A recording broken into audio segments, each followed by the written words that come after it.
Preparing. And we have that addition, so make sure that you do attach to the agenda, the addition of 11.5.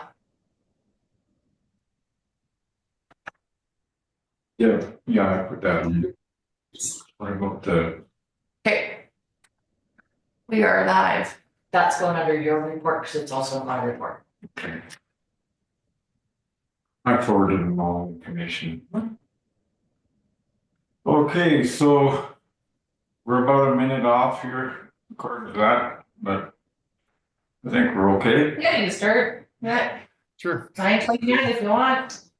Okay, thanks for coming on, you guys. And it's good, Danny has good, internet down there in the Caribbean, so that's good. And Paul has good internet in Calgary. Yeah. There you go. Where are you right now, Dan? I'm in Aruba. Nice. That's right. Yeah. Yeah. Been here a couple days and got a couple more sort of thing. Look like you already got some color in the face. That's great. Yeah. Probably more red than brown, but that's the way it works. Okay, so we'll call this to order 30? at 9:30 and is there any other items for the agenda other than we had 11.5, so that would be the Quarter Q3 2024 Community Policing Report. the RCMP gave us a handout there. Right. Okay, so if there's nothing else to go on there, you okay, Move it. we'll move it Need for a the motion? agenda. Sure, I'll I'll move move it. that. Or either one. Okay, Okay. Who are you picking? I'm picking Lauren because he was first. Is that okay? Yes. okay, all in favor, you bet. Yep. Yeah. So then the adoption of the minutes, did you folks go through the minutes? Yes. Yeah. Just on the header, it says January 15th, 2024 should be 2025, just as a typo Oh. there. I will change that. Thank you. Amend to Yeah, be amend. proper year 2025. Yeah. Is it good to me? Okay, and then under 11, ground emerging trends, I canceled that off. Okay. So I didn't go there Okay. for that. Other than that, that's the only corrections. So would someone move the minutes? I'll move to approve the minutes. Thanks, Paul. All in favor? Yeah. Yep. There's no public hearing, there's no delegation. So 6.1 under policy on page 7. I'm gonna run us through that. Yeah, so you guys have made a resolution that you wanted to do a committee, a park and recreation committee. So we created a draft bylaw for you guys to review, make any changes. And then you can either approve it with the changes, you can either review again, and we can forward you the amendments and then bring it back to the next council meeting. It is really your guys' call. So we drafted what we thought, but we need your input. And after the fact, we think that for April will be too soon. So we might have to do like Yeah, May meeting to a point. Yeah.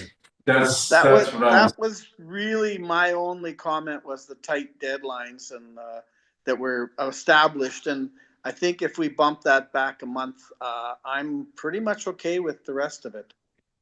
Yeah. Yeah, I feel quite similarly in terms of I think April was too quick to be realistic.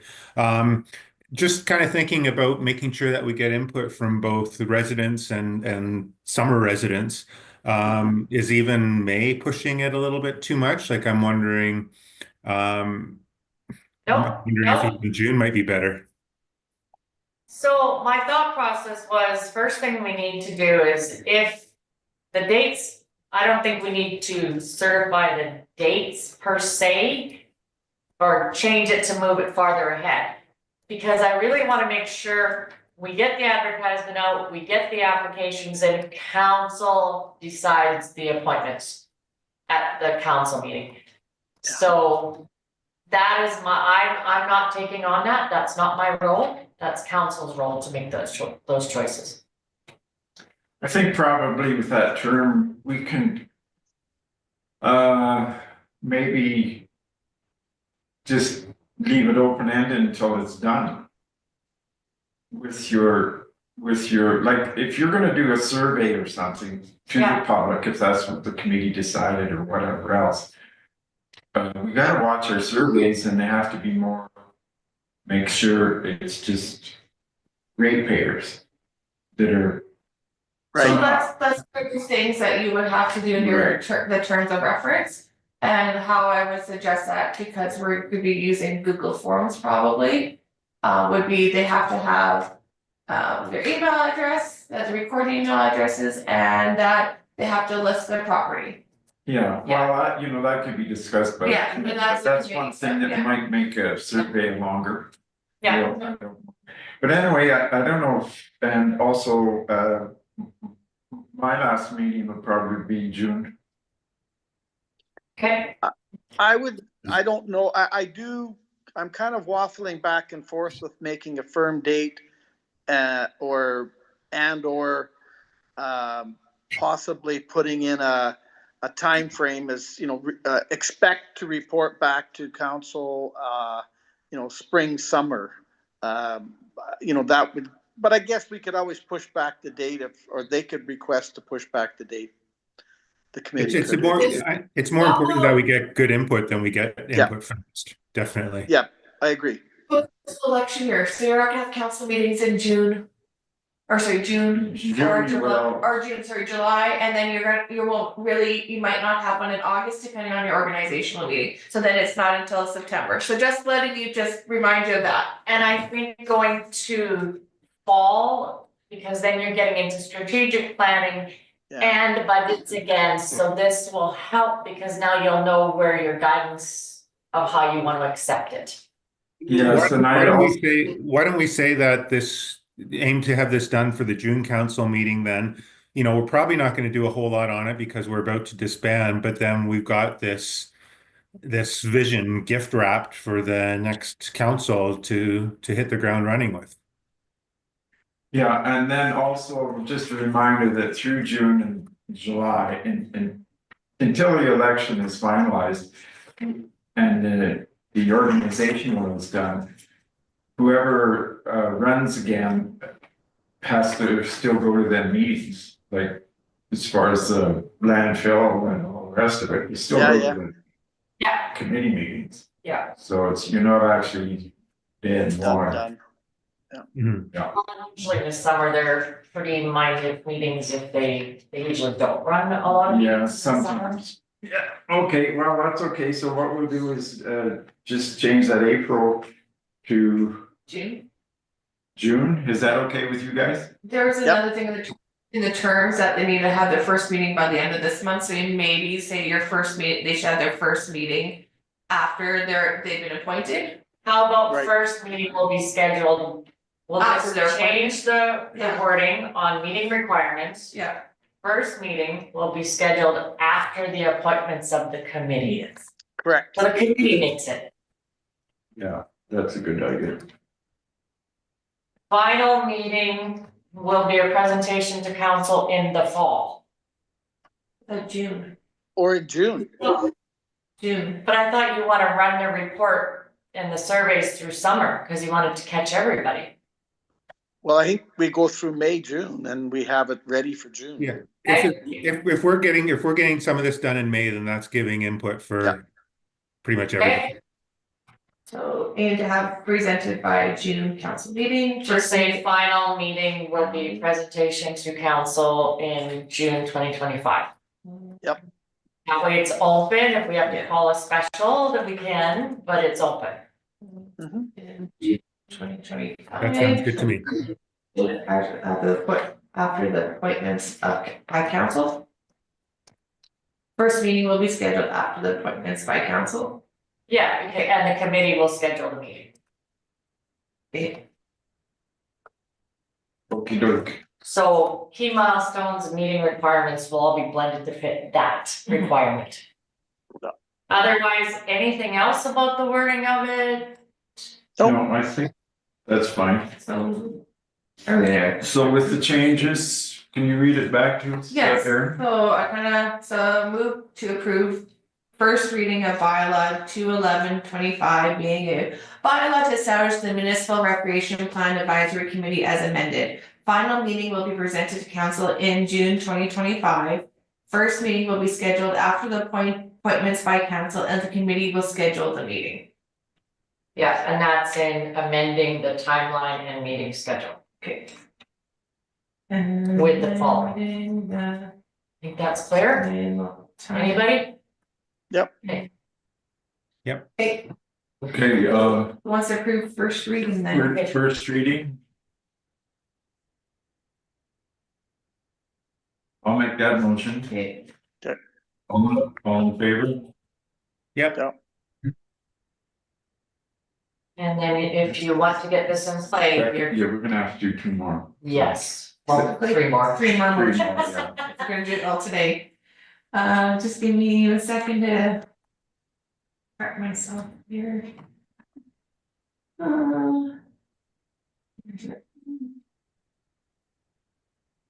So the first reading has as amended. Yeah.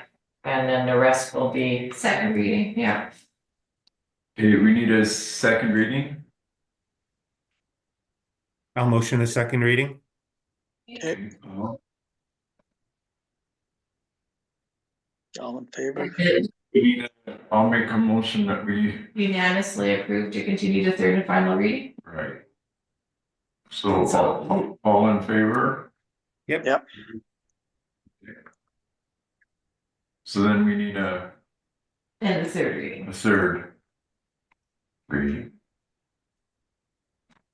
So, one last question, Okay. how did we go about, asking for participation? Are we gonna send it out on Facebook? Are we going to cast a wide net? What happens if we get too many? What happens if we don't get any? What's the selection process to this committee, both in a communication and in a selection? so we were going to Facebook, website, newsletter. Okay, and if we get 10 people that want to be on it, That's your guys' call to decide. okay, And they're not enough. If So would there's we not- be If there's deciding not that enough, will we be deciding that then- in the next council meeting then? has to be. Yes, Which means we wouldn't get Yes. started until after that. Right, that's right. March. Yeah, you'll make your decision in March based on the applications we receive. If you don't get enough, then that is where you get to decide whether you will appoint and add a council member or do however you wanna do it, cause we left it open where it could be. We would still have March, April, May. True. Yeah. Yes. So we would have 3 months. Yeah, Yeah. I think it's tight, but it's doable. Yes. Okay. Okay, so third reading, I'll make that motion. Okay, and all in favor? Yep. Okay, thank you. And you know, if you feel like if we're running into trouble time wise, we can always just do a special meeting. Just bang and get it done. Well, Yeah. if we run in, if it's, once you do your appointments, if you still feel it's not long enough, you can make that change to your terms of reference. Yeah. Through a resolution, And extend it. yes. Okay, 6.2, page 15 is the traffic bylaw. Originally, we just had the one from when we were incorporated. 1980. And that was done by our first Secretary Treasurer, Robert, Yes. and Administrator. Was that even before your time, Lauren? Yeah. Holy cow. No, I wasn't involved, but this was, 1980, I wasn't on. But I see here, it looks like might be Lloyd Williams was the first administrator. With that signature, I'm just not sure.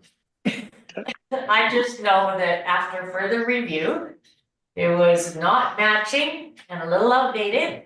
And our official administrator who sat on council for a while even said you should fix that. So I have reviewed and I pulled one that I think may work, but again, it's a draft. It's up to you as a council if there's anything you want to remove or amend. So you got this as a template kind of deal from another municipality? Yes, because I thought it fit a little better for ours, because it kind of covered off, we've got, as we move forward, you've got your golf cart. And we don't really have anything with UTVs, so this kind of clarifies everything. So just showing my ignorance, but when we say UTV, is that the same thing as OHV? Yes. It's synonymous? Okay, I Yes. just was curious whether there was some distinction. Yeah, it's off-highway vehicle is what it should be technically, I think. Yeah, okay. But when we say UTV, we mean the same thing. Okay. Side by side, quads. Yeah. And Yeah. snow machines As Is well, that- yeah. as well? Yes. Yep, off-highway vehicles means any motor vehicle that is designed for cross-country travel on natural terrain, including but is not limited to land, water, snow, ice, marsh, and swampland. Okay, I have, I read that through. I think overall I liked it. I have a problem with 5.4 and 6.4. So, and I don't have that right in front of me. I just wrote those numbers down. Okay. So 5.4, no person shall operate or ride as a passenger in an off-highway vehicle within the summer village without wearing head protection in the form of a helmet. And And think I that's know part of there is some legislation. traffic safety legislation, yes. I'm just wanting to try to get the bylaws to reflect the practice and the practice to reflect the bylaws. If we're allowing a golf cart in a 30-kilometer zone and we're allowing a side-by-side in a 30-kilometer zone, technically the OHV would require a helmet and the golf cart would not. right, and that comes from, with the golf cart one, that comes from the legislation. It wasn't Yes. mandated in theirs. As far as the Highway Traffic Safety Act, I'm just pulling it back up because I am sure the only reason it's there is because it's actually in the act. And Passengers must wear a CSA compliant helmet that is securely fastened to their head. It's actually part of the Traffic Safety Act. I had no control over that. And I have to be compliant with it or greater. But leaving it out as just unmentioned isn't an option either. It has to include it. that's exactly where I was going. And I would almost like to say, Could you just say you must rather comply with than- Traffic Safety Act and then leave it up to them? exactly. Paul and I are 100% on the same page on this one. I don't think we need to, point it out or pick it out because there's a whole bunch of Highway Traffic Safety Act things. I think operation must adhere to the Provincial Highway Safety Act or whatever it is, full stop, and leave it there. I hear ya. And if you look at under the penalties, 5.4, off-highway vehicle operator not using head protection is Traffic Safety Act. It's just reiterating that it is the Traffic Safety Act. correct. It And has that's, nothing to do with us. But Yes. if we don't, I'm concerned that if we don't make sure they understand it is part of the Traffic Safety Act, are we kinda, and then they get mad because our bylaw says you don't have to. Well, no, we that's- didn't say, no, the bylaws didn't say it didn't have to. The bylaw said Okay. must adhere to the Traffic Safety Act. Okay, For the helmet, yeah, you just say as per. Well, you could As add per- on okay. 5.4, you could just put on all of them that is to do with the traffic act, you could just put in brackets. I mean, it's up to people. Yeah. How many are gonna buy a license plate? I don't know. And Yeah. insurance, I don't know that either. Like, Yeah. we But don't if they even, can come- like, we don't even need a bylaw, strictly speaking, to allow OHV use on public roadways because that's already covered in the Traffic Safety Act, right? We're just, No. No, this bylaw, that's why. It's not, it's actually, unless you have it, they're not even supposed to be on our roadways. Yeah. Oh, This is making them legal. So all sorry, we try, explain that again. I think I missed it in the overlapping conversations. You go. you go. It's- If you don't have the bylaw regulating them and tying it in with the Alberta Highway Traffic Safety Act, they're not allowed. at all. You're only allowed on private property then, so you can't take them off your lot. So this is making them Or legal. ditches, anything but not actual roadways. We're now making it, yes, you can come on our roads. Oh, okay. So without it, they could go in the ditches, but not the roads. Correct. No, well, if you Well, don't, not the even, ditches are still part of the Yeah, municipality. that's right. What it goes through, so like the county of Stettler has one because they herd cattle and everything else with them down the road. But if they didn't have that, Private property use only. It would be Yeah. like on the farm. Yep. We couldn't go, Okay. until they made the bylaw, we couldn't go on the road from one field to another until they put the bylaw in place. I see. Okay. yeah, That this helps is me. allowing use in the village, but you still have to follow the laws of OHVs. yeah, Yeah. and we have to make the bylaw reference. Yep. What the RCMP will do if they come out, because that's the way it is. The act is telling us what we have to put in there. And as far as the helmets, that's legislated with the golf carts. And I was surprised when that legislation came out, but that's the way it is. They didn't put that in there. Well, But I they say did- we just put it as must obey Highway Safety Act and leave it. Or as per. As per, How about no Yeah. person? I hate for us to leave that out of there because if Okay. something happens and they could come back, try and come back at the village. And it Yeah. could be a gray area, you know? what I- So why don't we just take that 5.4, amend it, instead of the period form of a helmet, we'll put a comma as per Traffic Safety Act. Provincial Then it- Traffic Safety Act, yeah, sure. Alberta Traffic Act, As per provincial, PTS, Whatever. yeah, provincial Traffic Safety Act, it's all That's part of it, Alberta Traffic Safety Act. yeah. So, So we'll amend 5.4, because then it'll be clearly, we didn't do it, it's part of the act. okay, The 5.6. Now, there was another one who said. 6.4 was the other and one. that's completely, that's been discussed, and I've had some phone calls on that, and If you want it removed, remove it. I think that isn't a.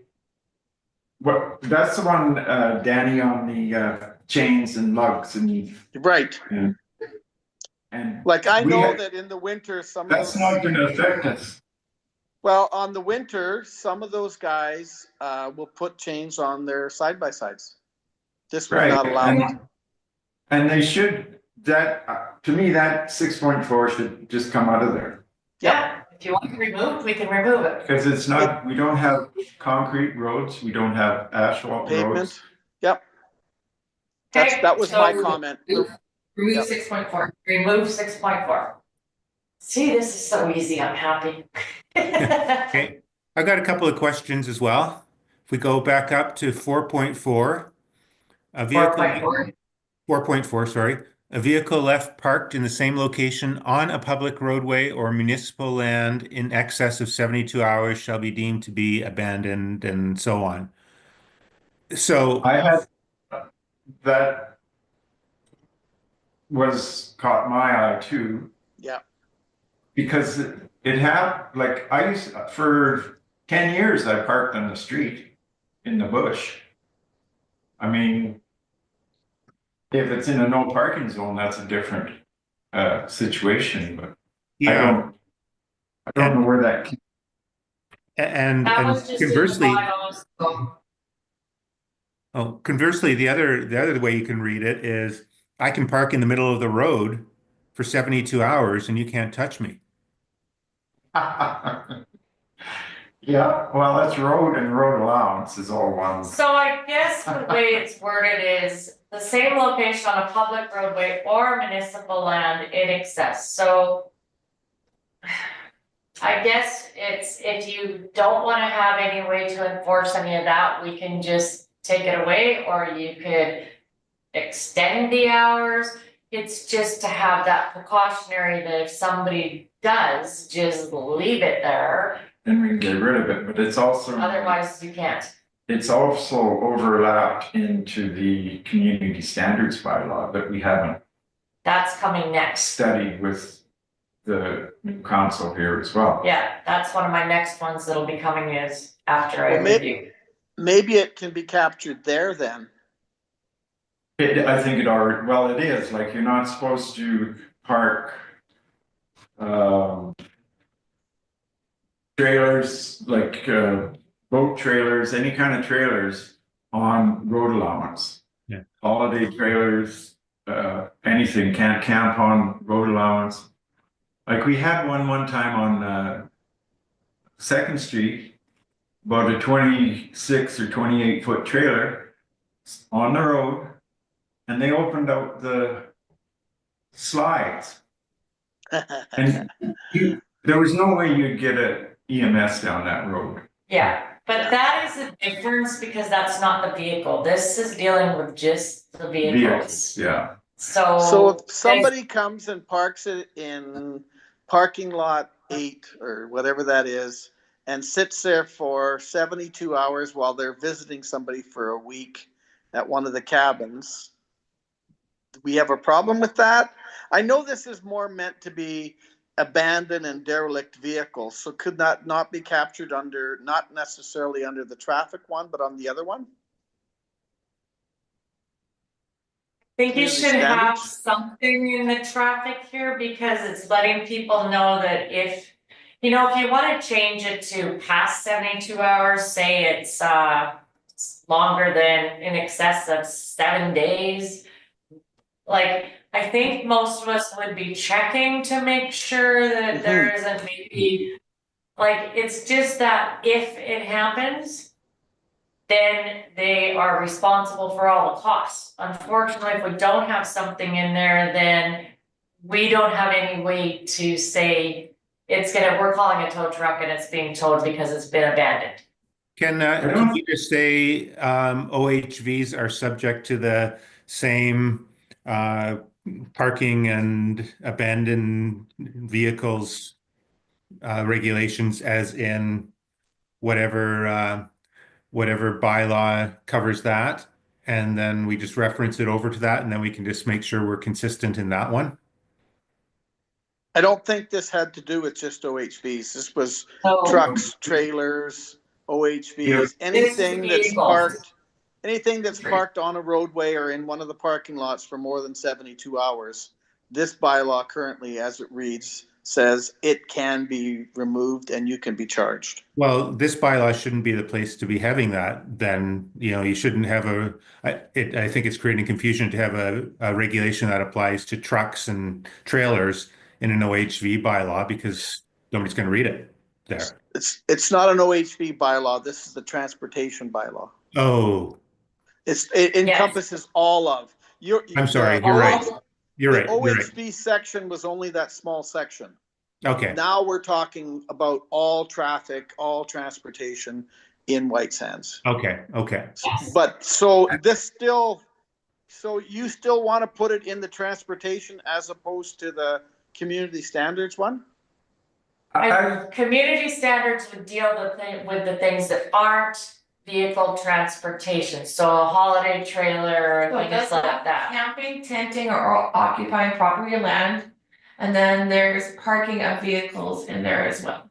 But that's gonna have to be amended because we Yeah. now have Yeah. a proper Yeah, so that would traffic be bylaw. removed and, Yeah, cause I can read if you want. the community standards bylaw has to be changed because now we're actually having a traffic bylaw. Okay, Before, we didn't have a traffic bylaw, so the community standards bylaw dealt with all the OHVs, which didn't quite comply with the legislation.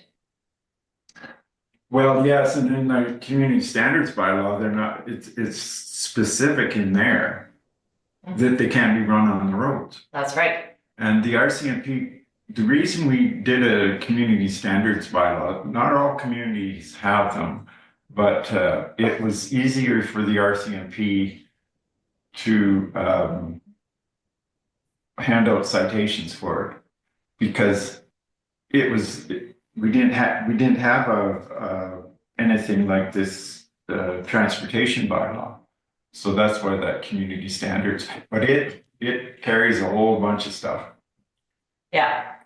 But it does, it's usually community standards is more sightly, unsightly, those kind of things, noise. And so that'll be, I'm re-looking at that. Because first it's a transportation, we need to get in sync so that we actually have everything properly, that we don't do 50, we do 30 in our community.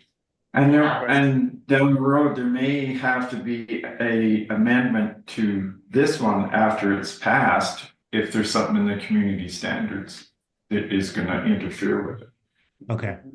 So, Combining these two documents is, maybe we should have done them both at the same time, but I don't know. No, because community standards, I was doing some review, normally they're like spitting, litter, unsightly properties, noise, those kind of things, and Construction waste, household waste. household waste, those kind of things. Yeah. And so that's why that is going to be that's being re-looked at and will be brought back to actually, so your noise can be dealt with properly and we've got more consistency.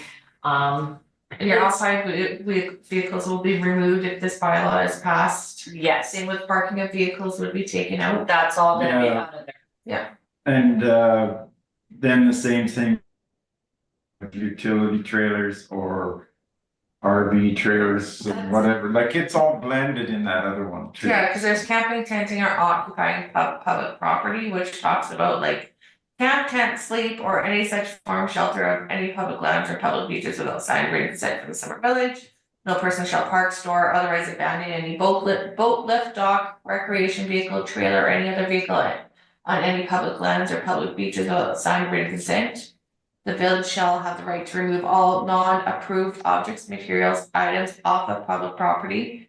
The village shall have the right to recover reasonable removal costs from the owner of the items that was removed. The village should not be responsible for any damages caused to a non-approved object during or after removal from public property. And for an example of that would be, one time on Lakeview Avenue, there was a vacant property there. And one weekend there was probably, I don't know, 10 to 15 tents off the property on the beach area, and they stayed at camp down there all weekend. And so the complaints were getting filed in, but the community standards bylaw then takes care of that. Right, Okay, and that's but- why Like we're fine tuning that to take the vehicle parts out of it other than the ones. To here. so like was it any Yes. other vehicle? So actually if you're talking about trucks or OHVs and stuff, that would go back to the truck. Yes, okay, So I have the reason we want no, nothing longer than whatever that 72 hours or whatever, is we don't want somebody to place a vehicle. We want the ability to remove a vehicle that's been sitting, taking up space in a parking lot when it should be on their own property. Just a Right. vehicle. Like if I If have it's in, 5 if it's in vehicles, excess, yes, or we receive a complaint and we can investigate it. Would it be something I'm gonna run around and do? No, but if we receive a complaint and it's been there quite a while, then we've got this bylaw, we call the bylaw guy, he comes in and if there's any towing costs after further review, it's all on them. Okay, Yeah, and it's something that has to be complaint driven or else Yeah. the village maintenance Yes. guy or one of us. And it's been done before and well, I phoned in plates before.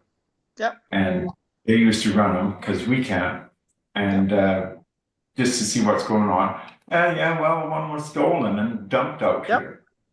yeah, So no, that- I'm okay with it now. I understand. okay. The only concern that I still have, this makes a lot more sense now, but there's a gap in that if somebody parks a car such that it is blocking a roadway or blocking emergency vehicle access, there's nothing in here that allows that vehicle to be ticketed or towed. Should there be something in there that says, you know, a vehicle parked such that it's blocking a roadway or emergency vehicle access can be ticketed and towed immediately? I can't remember offhand what the community standard says, but it could be in that situation, you're dealing with recreational vehicles or possibly, you know, big utility trailers if someone's building it or whatever, and an emergency vehicle can't get by. Yeah, it That could has to be- happen.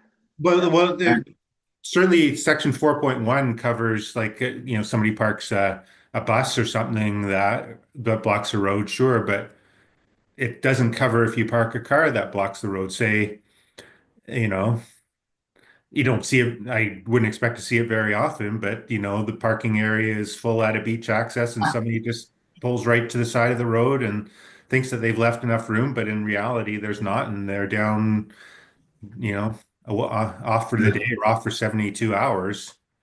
As It did happen about 2 months or 3 months ago. Oh, And So it was why don't- right in front of an old parking sign too. And I admit there's been times in the past where I've come out and I haven't phoned ahead for a windrow and I can't get into my property and I just kind of pull off to the side, but really I'm blocking the road.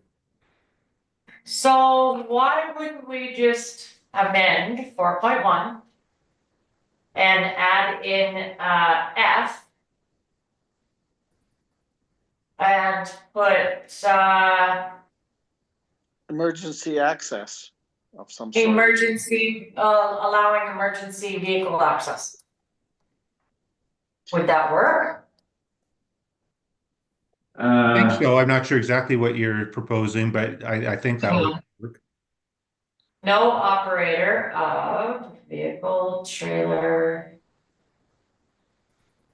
can hinder? how No about vehicle. F or any other Vehicle that, vehicle under this bylaw can block a roadway and hinder emergency response and traffic. Sure. okay, that might work.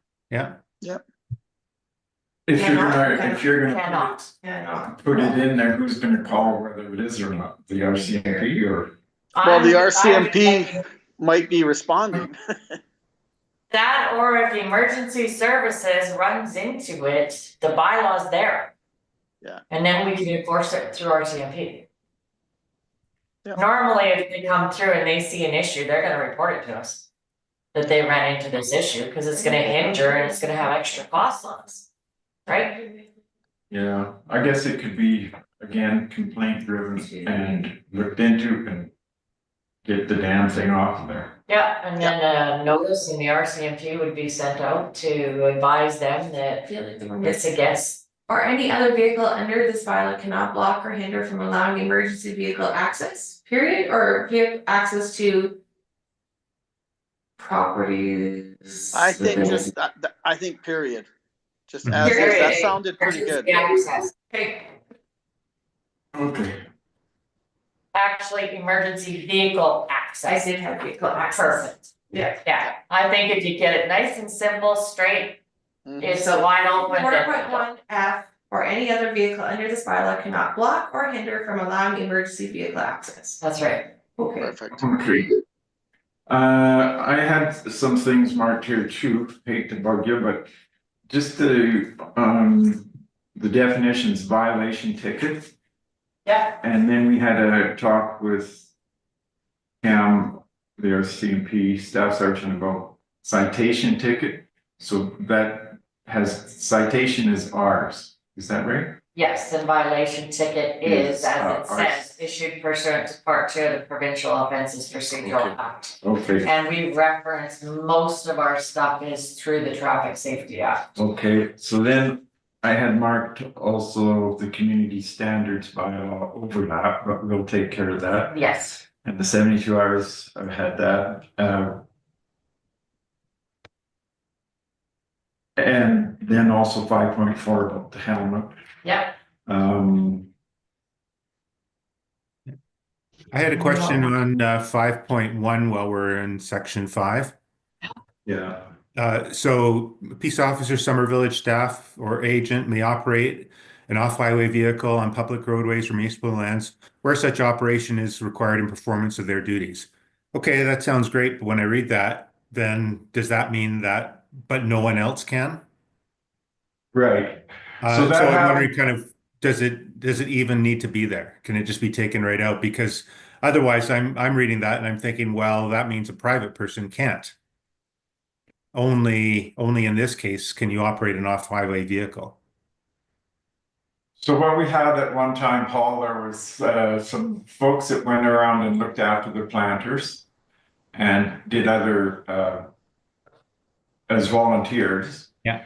And so what happened was I got a hold of the staff sergeant at the time, and like the rule in Stettler, for example, they can take gators down and around and do watering and everything else and drive on the roads in Stettler. But the town of Stettler owned the vehicles. So I said, well, how can we circumvent that? So what we had to do is make a letter from the village that was in the side-by-side all the time, allowing that vehicle to be used by private volunteers to do the job, and they were fine with that. And then we had to assume the responsibility and make sure they had insurance and all the rest of it. That's how we did it. But all this is really saying is if we had let's say we got a side-by-side or something. yep, It would be able to be used by staff. or if ATCO comes in and they wanna do a side by side and go around, and check the lines, they're allowed to, cause they're acting on agent of the Summer Village. But aren't under this rest of this bylaw, aren't they allowed to do that anyways? You can't go and Correct. park in the ditch, for example. Right now, none of the side-by-sides are allowed, so this is fixing that. So I don't know whether that is really This is what, Summer Villages out by Sylvan Lake have on there, and that's how they have that in there clearly stating that the municipality, RCMP, anybody who's acting on behalf can also use in the municipality theirs. so it would Do you take care of. Do you see how that If we creates had a- confusion in that others cannot then? Well, not really, Paul, because let's say if we had a side-by-side or a quad or something, and we wanted to go down to the beach and do some maintenance with it, that doesn't mean the public can go down there. Same with watering the trees in the MRs. Yeah, so we go through our Because MR. that's municipal property, it's not a roadway. Okay, well, I think that's the point that this means, because it specifically says municipal lands. Well, it says Yeah. public roadways or municipal lands. That's Right. right. And So, then the rest of it is the hours of operating an off-highway vehicle shall be restricted to the period of time between 8 to 11. Maximum speed at which an off-highway vehicle shall be permitted to travel on a roadway in the municipality is 30 kilometers an hour. So it's allowing it here, but this is for the Summer Village municipality itself. It doesn't, okay, well, yeah, I have some, I still continue to have some problems with it. What I suggest maybe might help is if you moved 5.1 down to the bottom of section 5, so it would now become the 5.7, and say, some sort of statement of, notwithstanding the above, and then, really, I think it's really just applying to municipal lands, not public So ta- roadways. So take out the word public roadways and you've Yeah, solved it. notwithstanding the above, a peace officer, Summer Village staff or agent may also operate the vehicle on municipal lands where it's in performance of the duties. So you And just that don't would- need, you don't need to say they're allowed on the roadways. Everybody's allowed on the roadways. Yeah, if you're following the other things, Yeah. everybody's So- allowed. If you want to also go on municipal lands, it is. Correct. Okay. Does that make Yeah, sense, that- Melissa? Yeah. That would fix the problem, yeah. Yeah. so. Remove roadways. Yeah, so you And wanna move it down to move the- it down to the bottom of 5.7. section 5. So move 5.1 to 5.7. Is that what I heard the first time? Move 5.1, And make it 5.7? make it 5.7. Yeah, just change 5.2 to 1. Yeah. Yeah. Yeah, And remove roadways. Cause you Yeah. don't, that's redundant. Yeah.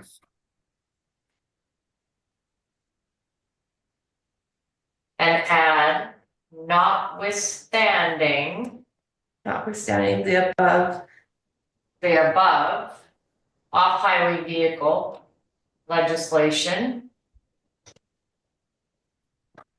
comma, a peace officer, Summer Village staff, or agent of the Summer Village may operate an off-highway vehicle on municipal lands where such operation is required in performance of their duties. Does that sound right? Yes. yeah. I hope you got all that, because now we gotta amend everything. I did, but the whole, like the municipal staff. I'm gonna put they for now, but I know who they is right now. Yes, okay, Um, we have to make an amendment. Okay, minor change on 0.6.3 as well. I think rather than saying all public roadways and municipal lands, it should probably read any public roadways and municipal lands. 6.3, Yeah. Second line where it says all public roadways, I think it would read better if it's any, not all. got it. So 6.3. Where it's got placed any snow, ice, gravel, dirt, or other obstruction on any public roadways. Yeah, Remove all. Yeah. Put in any. yeah.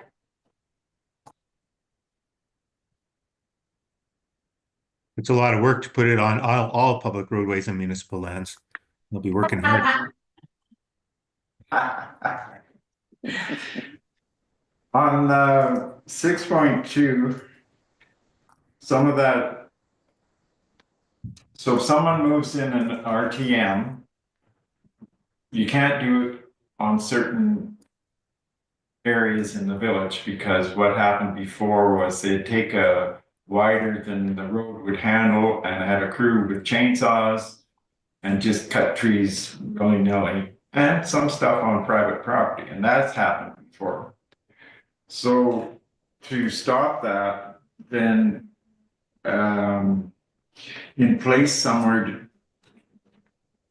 and I don't know where it's at, is if someone comes in with an RTM, This is going they're to, responsible for the damage. that's why we kind of have this here, is because we have over the last year had a couple of different kind of situations where one, somebody drilled a well, the driller dumped all the mud down the ditch.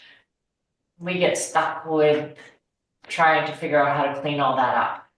This would give us a little more control of those bigger vehicles that are coming in and making them accountable to make sure that they're not damaging the roadways, which we haven't had this.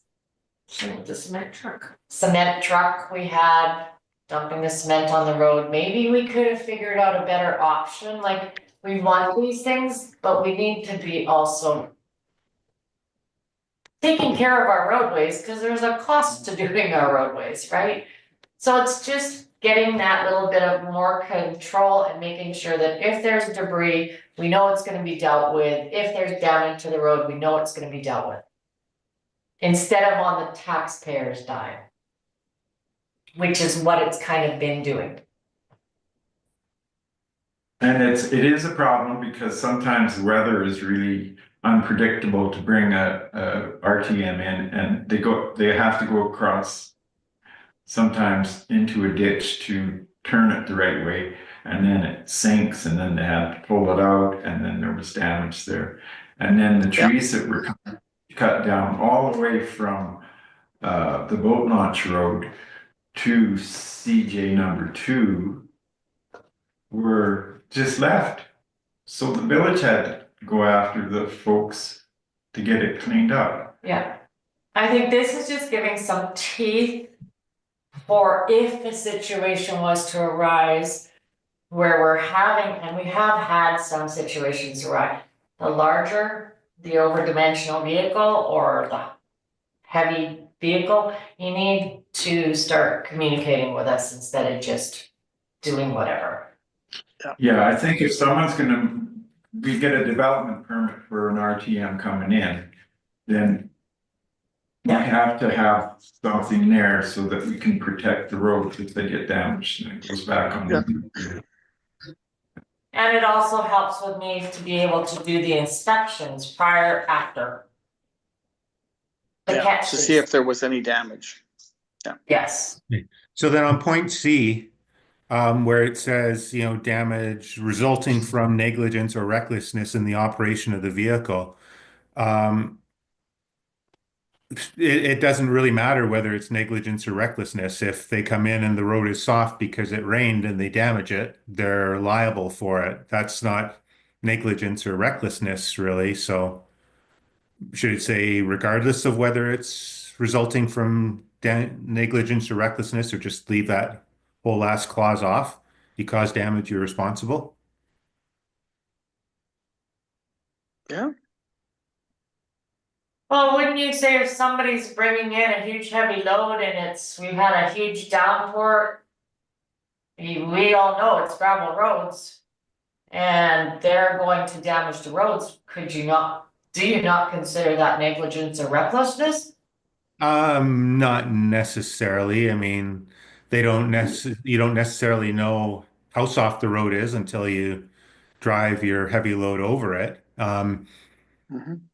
You know, so it could happen I think it could happen that somebody ruts up the road and they honestly didn't didn't think it know. was going to. They're not necessarily being reckless, but Okay. still we want them to Yeah. pay because it's them, they caused the damage. Yeah, we don't care how they caused it. We just know that they caused it and we want recourse. Yeah, I Okay, so guess you could, remove resulting from negligence or recklessness. What Yeah. Yep. was that again? It is 6.2C. Any damage, yeah. So notwithstanding the issuance of a road permit, the operator of an overweight or overdimensional vehicle shall be liable for any damage to Summer Village property, period. yeah, In, or a property in the operation of the vehicle. yeah, because it So would remove also resulting include from negligence or recklessness. What happened? Removing that. another time, like a stop sign got Bowled over. off. Well, chainsawed off, how about when they were on posts instead of steel posts. Like, they'd drive you nuts. Yeah, so 6.2C, removing resulting from negligence or Yeah. recklessness. I like that. Okay, Yep. Okay, is there anything else? So, Aaron, when you do your Motion? little adjustments. Yeah, I have them listed here, I'm gonna read them back to you. so what you guys will do is if we've got these amendments. So you're going to do your first reading, cause that, First reading of 2/12/25 traffic bylaw as amended, 5.4. And then we have comma, as per Traffic Safety Act, period. Then we're removing 6.4. 4.1, we're now added F or any other vehicle, or is there, yeah, we're adding F. Clarify Yeah. that, yeah, or any other vehicle under this bylaw cannot block or hinder from allowing emergency vehicle access. We're moving 5.1 to 5.7, remove roadways and added notwithstanding the above OHV legislated, Summer Village employees, RSMP, peace officers, or any agent of the municipality may also operate on municipal lands where such operations are required of their duties. yep, 6.3, we're removing all and we're adding in any for public roadways. We're taking off on 6.2. Oh, hold on, I'm yeah, not done. that's next. So, yeah, Okay. 6.2C, remove resulting in negligence or recklessness. Okay. And 6.4 has disappeared. Yeah, I said that, yeah, remove 6.4. Was there something else on that? Dan, didn't you say, or someone said something else? In 5.4, we wanted to add as per As per traffic Alberta traffic safety, yeah. safety, provincial, Okay. whatever, just to say basically, this is not our rule, this is a provincial rule that is mandated. That's what we wanted to add in. As per provincial legislation. Okay. Yep. So this can easily be amended to even after it's passed with the resolution, so it's not anything statutory, so. You don't there's- have to pass it all today Yeah, either, don't pass it all today, just if you, bring it into play. you can do first With reading. the of first amendments. reading with the amendments and leave it at that and bring it back to Bring your it next back in meeting to March. finish it. So you can quickly review Yeah, and it educates the public that you were on your way. Yeah. that's, okay. Okay. But So we need first reading to we amend. need a first reading. Well, I'll do that. Okay, Eric Thurston, the first reading bylaw as amended as the ones I just talked about. Yep. Yeah. Okay, repeat that. As we, okay. This is exactly what it says, moved by Mayor Thurston to approve first reading bylaw 12 or 2/12/25 traffic bylaw as amended. 5.4, we're adding as per Alberta Traffic Safety Right, Act. okay, don't read me all the others. Okay, With That's the good. amendment, as amended. yes, as amended, and then we'll have that, good. So now you need to see motion, carry the motion, so if it's everyone Okay, or all in favor? Yep, There you go. We are starting.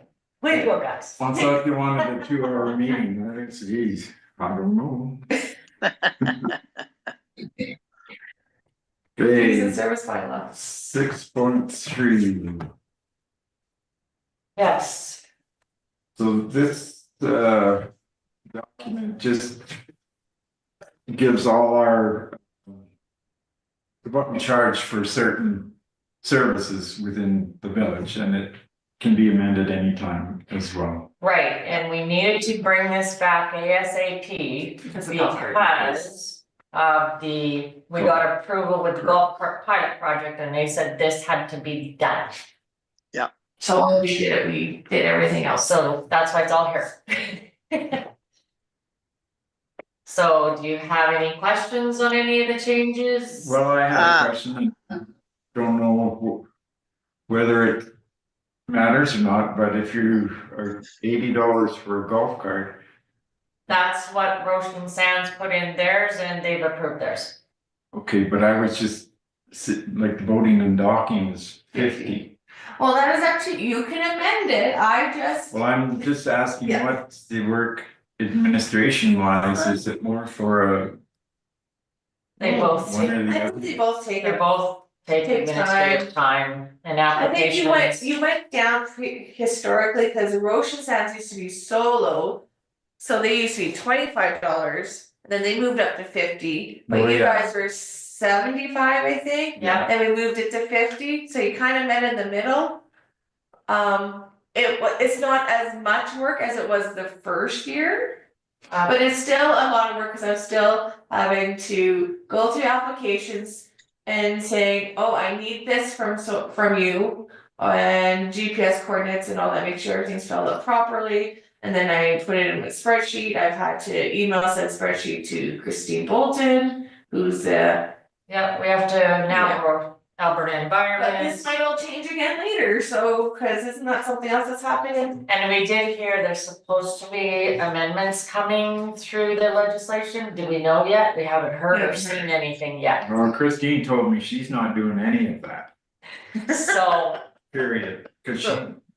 We they we put could all- just, we could just justify it in that, you know, we have all the extra signage costs like we've talked about that that are being incurred because of this bylaw, so we're looking to recoup that, and maybe once we could lower it in the future so that they're the same prices for both.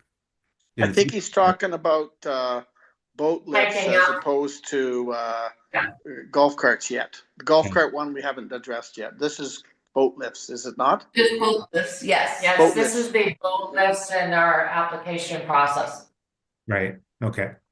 It does take It time, was. but it was high, then motions is low, so I think we kind of met in the middle. But if you feel like you want to increase it, that is your purview, not mine. Okay, history of this is when the legislation first came into play and we had to try and figure this all out. We did our policy, boat lift applications at that point in time were $75 because of the work we were doing. And the time it takes.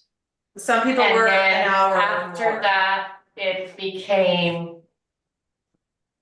The council of the day decided they wanted to lower it to, because Roshan Sands was much lower. And then now they're both the same, and I think they may have increased theirs, I'm not sure. I don't know if they increased theirs up again. So Lauren's wanting to know whether, do we take it back up to where we originally started at 75? Or 80, the same as the other. Or 80 and match it to the golf cart? It's just that if the work is there. There is work, There's work. there is work there, and it's. Each person's different, that I have to help more than someone else. So it all depends, it is all up to you. But Well, I don't know. it is getting easier now that we've been through it a few years and there's some duplication from previous years. So I would agree not to increase it. There you go. Okay. And the reason I brought it up is because user pay. Yep. Right? Yeah. And Yeah. you don't wanna be wasting time in the administration end of it. If the user is supposed to take care of all that. Right. Because some retailers, they don't want that, they want nothing to do with it, and they don't wanna pay through administration, through their taxes, so.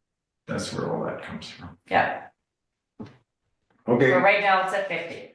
Is there anything else in there, other than, just let you guys know too, that the RV, fee for a year used to be $500 in the beginning, and we didn't get pushback on it, but we lowered it to 300. So, just to let you know, You do incur costs on that one, cause you Yes. do pay someone like, well, we got the inspection and all the rest of it. exactly, Yes. yeah, and if there's any bylaws that has to be done too, like. That is all again up to you. So, yeah, we didn't touch it, but if that's something you guys want to amend and change it, that's your call.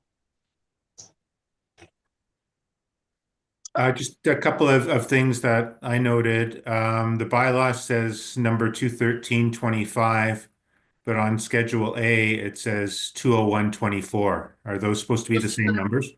It's supposed to be the same numbers. Melissa caught that after the fact. Yeah, I fixed it in the revised. Okay, okay, I'm looking at the original package. That's where I put all my comments.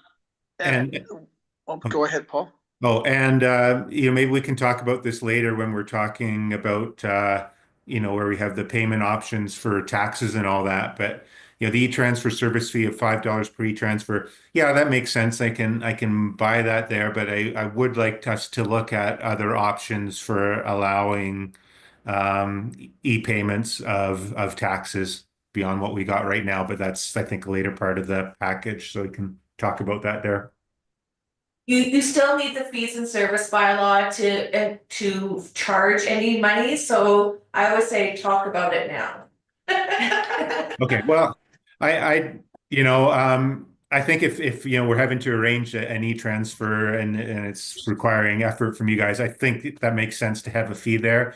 I don't really know why we can't have auto payment like I have for all my other bills or for my city property taxes, where I can just enter in my roll number or whatever and then send it off and have it automatically go wherever it goes. I don't know what happens behind the scenes, but I know like just about everywhere else has it, so I don't know why we don't.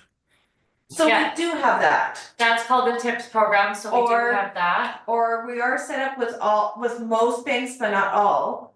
And that was set up prior to us getting here. Stetler did it, and talking to previous staff. Why we're not with some we're with some banks and not others is because of the fee that incurs with it. Yeah. So some banks will charge you for doing like a bill pay. So if you're paying your Apex bill or you're paying the city of Calgary, you put in your roll number and do that. We have that system too, but we're not with all banks. And I can list it's Scotiabank and RBC. I think that's the main ones that I could think of. And it's because they're gonna incur fees onto the municipalities, so we're doing what we can to try and curb as much fees. We're never gonna get away from all fees. No. So we're trying to find this balance, and then the e-transfer thing, the reason we're saying it takes a bit is because when I worked outside somewhere else and people didn't let you know they were paying e-transfer and you had to try and track it all down, and that's very time consuming. Yeah. Well, you've got the rules on what needs to be on an e-transfer, but I see an e-transfer to be easier administratively to handle than going and having to deposit checks. So I would see, I was a little surprised with an e-transfer of $5. You'd be surprised when you're a municipality how controlled things are. Like we can't just do automatic deposit. So Yeah. I need to have people put in the comments, and then I have to also. We did a little bit of it last year. We tested it with a few people for exactly during tax season, and I have to make sure that the password, because they have to set the password, right? They have to set us all up with the email and make the password. I need to make sure that the password is correct. And there was a couple times when I went to go do the password, it wasn't the way that it was discussed. So then there's back and forth on that. And just making sure that it's going, like, I need to know what tax roll number it is and what it's for. Like, there needs to be certain things, because if it just gets deposited in my account, then I don't know where it goes. And I think because we have so many names and some people on more than one property, that it makes it hard for us if we apply it to the wrong one, because we're assuming, and then we get in, find out Which we happened were last wrong. year too. Yeah, but that's So we're- part of, if you get a check, it's the same way. It's not as cumbersome. Okay. Yeah. Okay. I was surprised to see I was just surprised to see the e-transfer fee, because I do more and more of that, and I don't Yes. find it all that complicated. It's find it. I relatively find easy, that but- people who are paying with checks, they are remitting that piece at the bottom of your taxes too. I get that most, like, probably 90% of the checks that come in, that's what I get, so I know that's what that's going for. Or they'll write on the tax roll, like they'll make that stuff. They'll write on their memo roll number, so it seems, Yep. maybe it's just a different age difference of who is what. Well, but you've also requested saying if e-transferring, you have to have that information on there. So it, okay, I'm not gonna belabor it, but it's just, There is a fee, Okay. because I looked into it last year, if we go over the amount of like deposits and stuff we have, I forget what it's actually called. We incur a fee, and the fee is, I think it was $1.25 per transaction, so if I'm having 10 people after things are done, like, we're incurring a cost with their bank fees. So we're working on seeing how we could do that even better, and then we can take a look later on where we wanna be next. okay, that was my only comment on that section. Okay, Okey doke. Anything else? are you good with the changes then? Yep. Yes. Golf carts, the letter of compliance. Development permit, that's going to go up. Is that okay? Application, development permit application. Yes. Yep. There's another one too. Land use bylaw amendment, we added that in because it wasn't there. And if somebody really wants to do a land use bylaw amendment, which is like a rezoning or something like that, that's when this comes in. Yeah, and it should, And then we Yes. added. Okay. That little thing about if there's like incurred costs on a few of those things, that it goes back to the user. Yeah, depending on what the bylaw amendment is, because, yeah, we gotta go through public hearing and all that stuff, so. It takes time.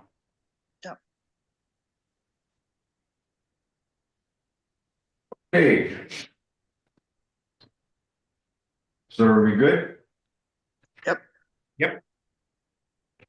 You're good? So you gotta approve first reading, and then if you want to continue on, then continue on, or just do first reading.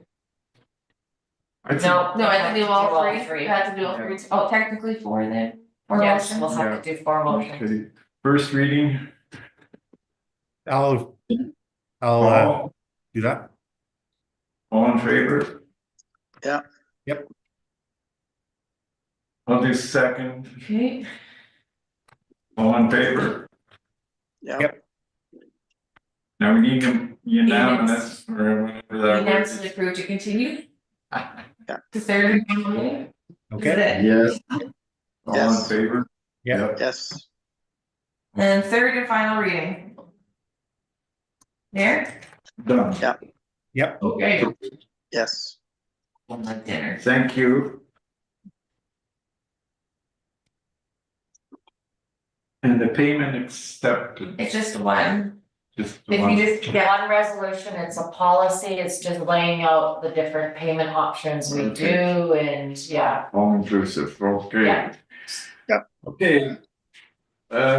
Thank you. Now we're into, We need a motion on that one. if you want to accept it. yeah, Okay. all in favor? Yeah. You guys are in favor, Lord, accepting that policy XV 11 payment acceptance? Okay. Okay. So now we're at,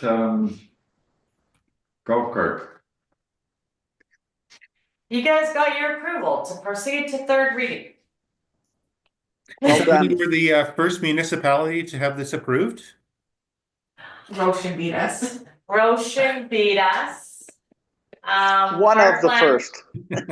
Parkland Beach was right with us, cause I ended up with some of their info for approval, I'm like, So we had a good discussion, no, we got approved. Well We done. had to do a couple of minor amendments as they were, because there was some clarity they were searching for, so this is with their approval. Okay, great. So, Perfect. what were the amendments that they were looking at? Anything that's really tangible that we need to discuss? The amendments was, we had missed a couple of roadways on the On the map. map, it was an old map, I missed Horseshoe Lane and Stetson and all those ones, so then we found a different map. Yeah, so we amended the map, so it reflects better the roadways that were kind of missing. And then the other thing was they wanted to know why we hadn't dealt with parking, so I said that we would be wanting to assess that for the first year before you would make a decision on if you are having issues with parking for golf carts. So golf carts won't fall under your transportation, they'll fall under this, so if we run into any issues, we'll document and then we will come back and review that. Okay. Well, I got issues, but it's just it's mainly from Alberta Transportation or whatever. But the map is gonna have to just have some tweaking done to it. This was the best map that showed all the roadways that we had. Lakeview Road is Lakeview Avenue. Oh, it's Lakeview Avenue, Yeah. okay, So we can make that amendment, right? yeah, make the amendment before you do the third reading. We'll fix that. So Lakeview Avenue. So this is on the map part, the map Yeah. page. Yeah, and I'm sure they got it from an old. Well, not Lakeview Avenue, but the other one was Beach Close. Now, we don't have that, Close. but it was there, it's just. Which one? It's over there. Yeah, It's over but it's there. not designated on, Well, that's what we're wondering. We've been talking about this, we couldn't figure out beach clothes. yeah, it was always there, but it's never been Map recognized. page, so it's like we change. So Lakeview Avenue, Road to Lakeview Avenue yeah, and add on, get rid of Beach Close. oh, get rid of beach clothes, okay. Like, I mean, it is on the original map, but it isn't on any other subsequent ones, but maybe Alberta Transportation has that registered. as I'm a thinking road. it's registered. There must be something there, and even when I look at the map, it looks like it's a cul-de-sac. Cause we had, you and I Yeah. wondered about that for snow removal over there. It's like a D, Yeah, but it's not on this map. so And it's on some, like, the old maps I have of the, yeah, it is on some of them, but not all of them. So anyway, I guess it doesn't Beach matter. clothes doesn't have the green on it though, but it's just listed. So if anybody asks you about Beach Close, you guys, it's a little area where they put up the bouncy castle in the July long weekend. Just Okay. across the road. Just that Shaw. wider area along Front Street. Okay. Yeah, Yeah. it's just a little square D. And the other one you got here is you got Municipal Road, but then you also have Township Road 40-4, but Municipal Road is 40-4, right? No, yes and no. Sorry, guys, there's a map here, but so is it Township Road to here and then Municipal Road is that little road going in right after where you turn in by the bulk water station. See that little road? Slide over, right there. Oh, that's called Municipal Road.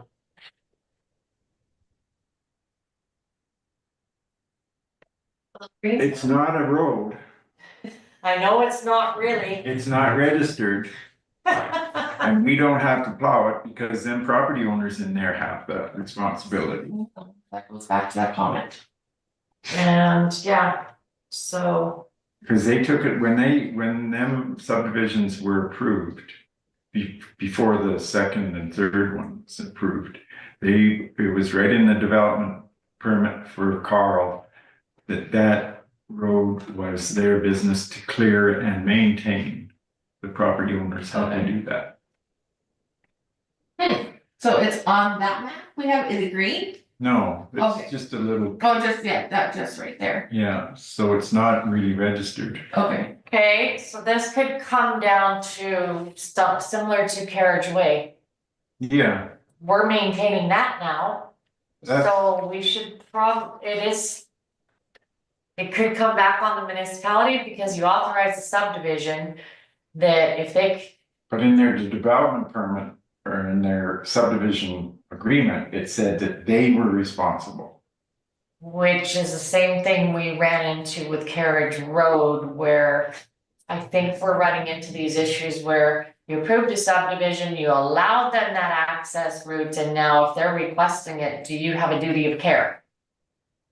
And that's what happened up there. Yes, and that could happen on municipal road, would be a duty of care if it came back, Okay, okay? So this is just getting things in the bylaw to make sure we're covering as much yeah, of well, as the we main can. one was Lakeview Avenue. I mean, if the Yeah. RCMP or someone's gonna look at where it happened or whatever else, and they mention, well, this, and it's not registered, then it could be screwed up too, right? Yeah, Okay, Is that the only amendment, or was there more?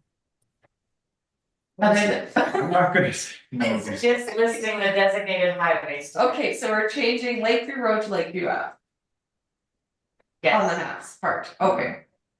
So, if you like, you can approve third and final reading of bylaw 210-24 golf cart pilot project as amended. I'll certainly pass that because I Yeah. wanna go. Just a month ago. Dan just says moved. Six, so they're Thurston, and now, what's Paul, yay or nay? Yay. Okay, Okay. on to business. We have worked hard to get this thing. I think Well done. it's such an important thing, it'll just cut down the danger so much. Yeah. And it's really responsible. Yeah, and I think, quick comment, all these bylaws are just tidying up what's already kind of been existing and just trying to make it so it fits Yeah. within what legislation there is. What's your anticipated timing on getting all the signage up and then saying it is officially a go? Okay, so I'll make the quick tidy up amendment and Lauren will sign it. And then I have to get the copies up to the minister. I will be ordering the signage and it'll be in your budget numbers because we gotta get that order placed because Roshan's ready to order theirs.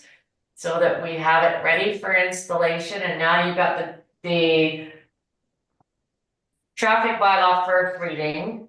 You're okay with having UTV, ATVs, however you wanna call it. I will be getting that signage too at the same time. If we're gonna place the order and we have to pay any transportation costs, it's gonna be a shared between the two municipalities one time. Sure, sounds great.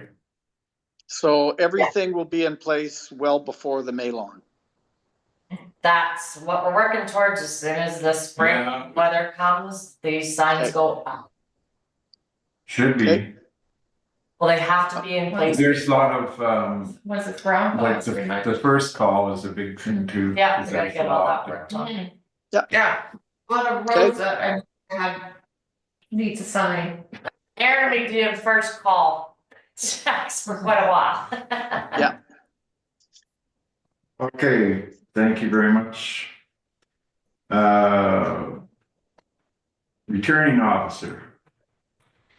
Yes, we've decided that as it is a election year, general election year, that we should move ahead and get the appointments done for that, so we can start working on the different time dates, any legislation that we need to bring to you guys ahead of time for discussion. So, but we need the returning officer and education sessions are coming pretty quick. I need to find people, I need to hire people, which my last employee said they would be interested, so I will ask them again. And then if they accept, then we can get them signed up for the training sessions. And then I will do re-reviewing of training sessions myself, even if I just did a bylaw or by election. Even though we've done a by-election, we just thought, okay, let's get on top of this so that Yep. we don't come back last minute. The county of Scotland did theirs already. Yeah. So if you guys are okay, we were looking at Aaron is willing to step up to be the returning officer. And then as part of the legislation, we have to have a substitute returning officer in case someone's sick. So if you're okay, I'll just be the substitute. And then we can start hiring our election People. workers. So that, what did you budget, 5? We did 5,000 for the by-election, which I think that would be fine. Yeah, we did 5,000 would be the budget I'm gonna go with. It only cost us 3,600, And we did a lot of mail but outs. we did a lot of mail outs. But the We mail had- has gone up quite a bit, Yeah. so. Cause I would like to do one mail out to all residents and extended owners to say that we're, you know, general election, then we'll get to the point where we get to announce the nomination dates and then, if you choose an advance poll and then the election day, Yeah, we kind of have ideas what about. but I think that's part of the discussion through your budget meeting on the 24th. Yes, Because elections will have to be in the budget. Last time we had to take it from reserves. And I guess the other comment on that was voting by mail was a fiasco well, and expensive. it's expensive, especially now We'll that talk about that more in budget. Yeah. We'll have a lot to talk about the that. 25 cents increase. Yeah, in the Don't postage. blame me, I still got a penny. Anyway. So. So if you guys are okay, that's what we would like is 2 resolutions, one to appoint the returning officer and one to appoint the substitute. I'll make the returning officer motion. Okay, Sure. Okay, Lauren motions to appoint Aaron. Okay, all in favor, yeah. Yep. Okay, and then Melissa, and Melissa's second substitute. substitute, yeah, sorry. That's the new word. I'll make that resolution to appoint Melissa as a substitute returning officer. All in favor? Yep. Thank you. Okay, I had something related to that golf thing, but it's in a different part of the thing, of the agenda, so I guess we'll do it when we get there. Part of the information part, Yeah, okay, we can do that there. okay. Yeah, So, council reports, no, No. we're missing, we need What to about have, Crask, we or have ARB. appointment of the assessment review board Oh, yeah, for sorry. 2025. okay, that needs to be done. Yeah, we need a resolution to appoint the following list of Individuals for the Regional Assessment Review Board, Crask officials for the 2025 assessment year, so ARB Chairman Raymond Ralph, Certified ARB Clerk Gerald Amorin. Yeah, Certified panelists are Darlene Chartrand, Sherry Exley, Tina Grosco, Richard Knowles, Marcel LeBlanc, and Raymond Ralph.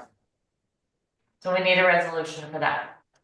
and this is run out of Red Deer. Red Deer. No, Or that's this run is, the uh, Central Capital Region, yeah, the Capital Regional Assessment Authority.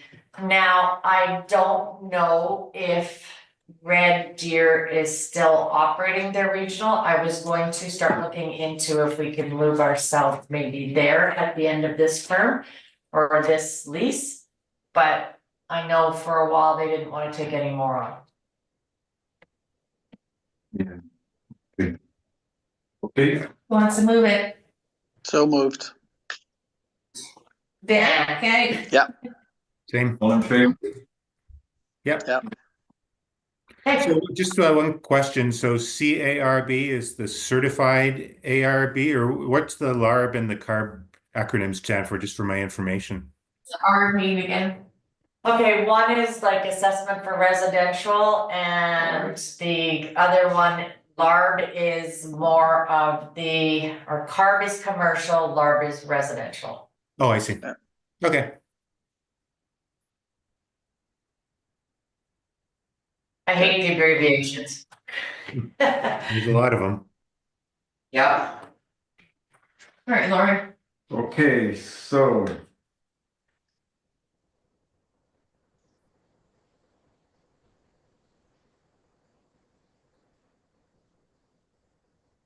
Mine, I didn't have any written,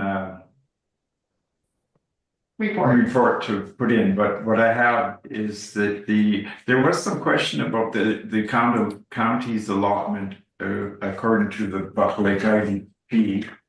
And I've got a message back to, Craig at the county, and I believe it's around for their, development area in South Buffalo Lake, as far as the IDP goes, I think it's around 1,400 properties that they could have more to max out. And originally they were at about 3,000 in there, but I want to get the actual numbers so we can put it in Quote the 1,400? I don't think so. Okay, It's around there, but Craig hasn't got back to me. okay, so I'm gonna say waiting on confirmation. Confirmation on growth node numbers? Is that what you're talking about, right? Yeah, There you go. their max that's left. Node or note? Node. Node, okay, so it's all numbers. And then at the IDP, actually, there was just Melissa and I that made it there because it was a rotten snowy day and we were the only ones. The whole room was over at Lacombe, and Brenda Knight, the chairman, wanted to have a in-person meeting, and there was just us there. So in a way, it was everybody else was on Zoom. Any of the highlights would be they're mandated in the document to do a minor review. That's all listed in my report. Oh, okay, well then we'll leave it for there. And there was some other things in there, but I'm gotta get some information and talk to you guys about it. Just kind of to give you some more educational part to the Buffalo Lake IDP, because sometimes it gets rumors out there that aren't true, and if you're asked, then there will be somewhere where you can refer to it. And I'll make sure that you get the document in the last amended copy in color as well, because there's a lot of maps on there that'll show you the districts and what they are represented. So we'll have a little, maybe a talk over the phone sometime or on the back.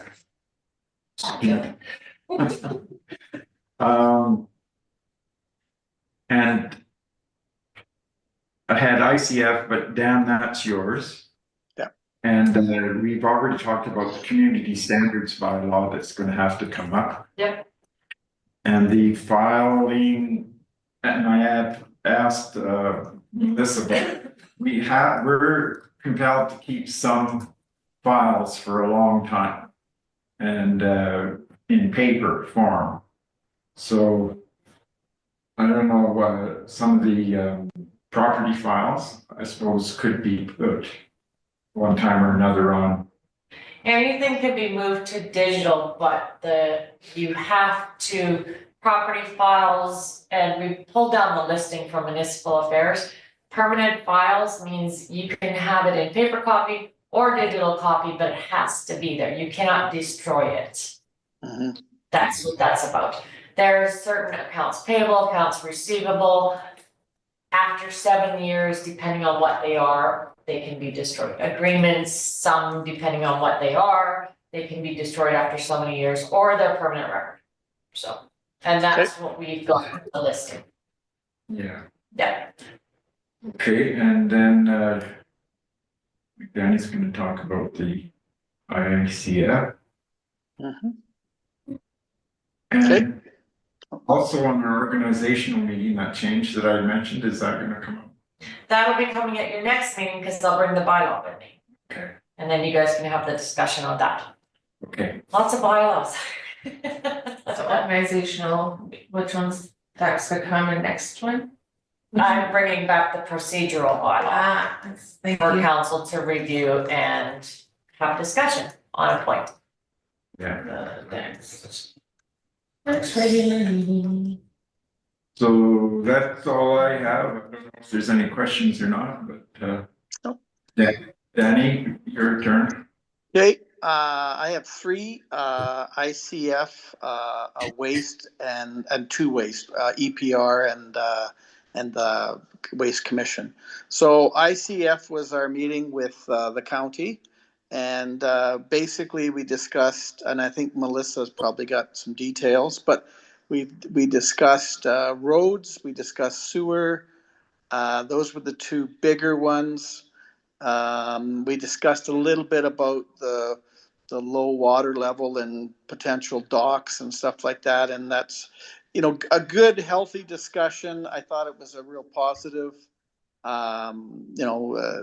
attempt to be real positive about moving forward and build a stronger relationship. So that was good. The EPR study or program, we had a discussion with ARMA, the Alberta Recycling Management Authority, who are the umbrella organization. We were discussing with ARMA and Roshan about the applications, and I suggested, and I think I got support for it, that we need to do an application. We wanted to harmonize our program with Roshan, and they were in agreement with that. And so we were going to work with them to fill out our applications. And then, unfortunately, we missed phase one, but phase two would basically have a program coming on stream in September of 2026 that included support, financial and organizational and administrative support for recycling cardboard and all paper and product packaging materials, which included everything from glass to tin to newspapers to styrofoam to I think that rigid and soft plastics, all packaging materials that are normally part of our residential program. And they would pay for it. And that's what the applications were meant to do, is to set that up. But then I went forward with permission and or encouragement from the administration at Roshan. I did talk to Mayor Dan at Roshan, and basically suggested that maybe we should do something that has the same footprint and the same look in our community as their community, and vice versa. And then potentially the opportunity to talk to the county and slip under their program, which would accelerate ours, because they did get the application in ahead of in phase one, which means they could come on stream as early as April of this year. I then subsequently, with agreement, moved forward and talked to the administration with the county, and I suggested going through the Waste Commission. He suggested that the Waste Commission doesn't really deal a lot with that, but because they had already applied, they were going to go back to that application process and try to slip us in.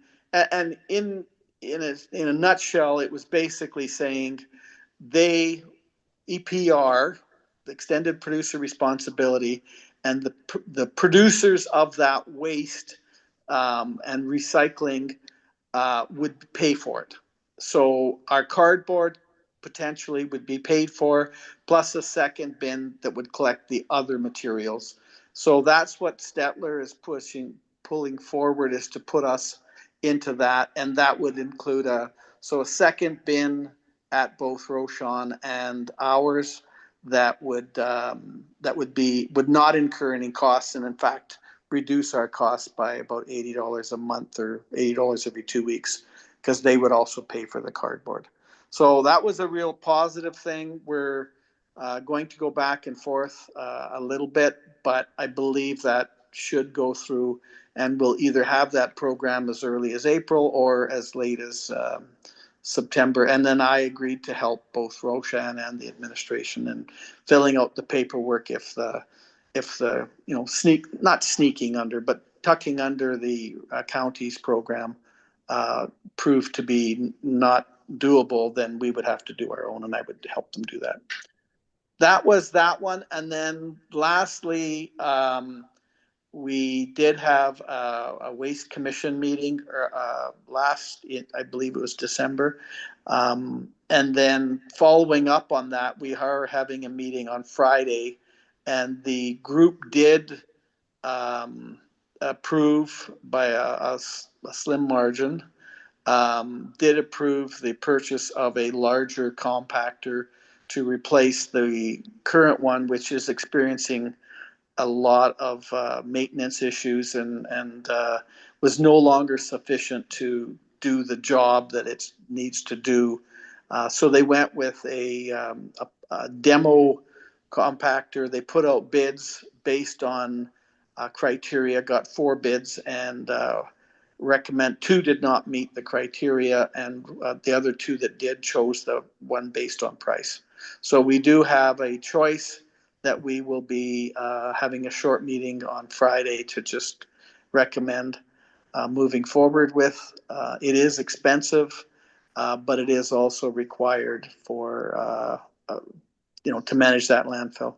So that will increase our rates slightly. I don't know if I have the final number yet, but I thought it was rather small considering that we're a small player in this. But that's my report. Any questions on those 3? No, just comment, Paul, for just your information, the ICF is a mandated group. And so it's intermunicipal collaboration framework is what it's called. Okay. So what it is between 2 municipalities, like whatever the county touch as far as they're on the border of a municipality, they have to have an agreement with them. So that's what we were, well, I went along to that meeting and kept my mouth shut as much as possible. And just to let you know, that's what that's about. And it's a good. Okay, thank you. Okay, and then Paul's, I guess. You did a written, Paul. Yeah, so I sent in written one. I won't read through all of it, but I will focus in on the budget meeting for the County of Stettler Housing Authority budget meeting that we had there a couple weeks ago. So the Housing Authority is currently has a sizable surplus of approximately $600,000, largely, as I gather, as a result of federal COVID funding that had lasted for longer than they had budgeted for in previous years. Funding is now ended, but it has given the benefit of building up a fairly large surplus. On top of that, there's about between 300 and 400,000, I think, in dedicated reserve funds for capital maintenance or replacement of equipment and that sort of thing. As the CAO had proposed the budget, they were looking for a 2.5% increase to requisitions to all the municipalities, along with drawing some money down on surplus. The 2.5% increase would have increased our requisitions by about $1,000. Not huge amounts, but there was a lot of pushback on that. There have been 2% increases for the last 4 years, and to do another one while sitting on top of a large surplus that's not allocated wasn't sitting very well. So in the end, the board voted down the increase to the requisitions, so it'll be flat from 2024 numbers. So approximately 55,800. It goes through the different formula based on population and all that, so that might change very slightly, but I don't expect it'd be much different from that. Then the surplus that is still remaining, we're going to look at setting up, adding that to some of the reserve funds or creating a new operating reserve fund, that allows just for a little bit of cushion space, but to have that surplus allocated as opposed to just sitting there as unallocated. So a good meeting, and I think things are generally in good shape. One of the big things that they're still looking at, though, is they've had high vacancy rates continuing on since the start of COVID. And so they're looking at initiatives to do what they can to reduce the vacancy to help keep everything financially sustainable. And along with that, that I've mentioned before, one section of Hearthaven Lodge has been allocated for student paramedics, student nurses, visiting short-term doctors, and other medical professionals. They currently have 6 rooms being used this way, so that's a good win-win. That's helping with their vacancy, but and also helping with some of the issues around shortage of doctors and medical personnel in Stettler. So that's a good news thing. Guess the only other thing that I'll mention. Oh, I was just gonna say, Hardhaven's the place to be in case you keel over and get revived if they got all that medical staff in there. There you go. Sleeping next door. There you go.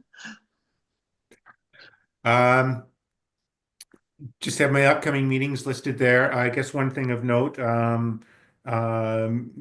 between the board budget meeting on February 24th, which I'll be coming up to be in person, that'll be great. I'm looking forward to that discussion.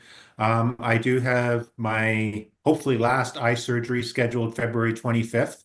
So there is the Parkland Library System Board meeting on Feb 27th. I'm thinking I'll probably just decline that if any of you, Dan or Lauren, if any of you want to go in my place. I think that's fine, but I don't think there's too much going on there, and I don't have a concern with just saying I'll be absent for that one. But I'll put it out there if either of you would like to attend in my place, we could do that as well. Okay. That's it. Okay, thanks, Paul. I'll have to look at my calendar on that one. It's pretty close to, I don't know, it's reminding me of something, but I'll check on it. Okay, Well, I'll when I receive the agenda package for it, I'll forward it to you, and for now I'll put myself down as tentative, and possible that may have a substitute, but that'll be decided maybe once we review the agenda package. But I don't think there's anything of particular note on that meeting, so it's probably not critical. Okay, thank you. Maybe accept the council reports as presented. Counselor reports, I'll motion that. Have a motion, okay? I did have a question, Paul. Do you think, like you and Dan, are you comfortable with what you're doing as far as committee work and stuff? Is there any kind of thought of any adjustments that maybe, or are you both okay with it? I'm okay with it on my end, and particularly since we're getting towards the end of our term anyway, so I don't think it's necessarily making an adjustment from my perspective at this point. No, that's working. Okay, well, thanks a bunch. Now, CAO.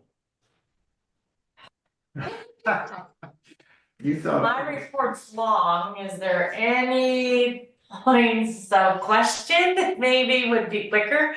What do you guys think? Or do you want me to just quickly run through it? I'm particularly interested in the BLIDP meeting on January 17th. That's of interest to me. Curious why the Village of Alex is so involved in boat launch and dredging discussions. There actually.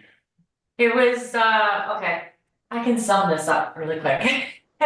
There was a resolution by the committee that they wanted to have information regarding dredging.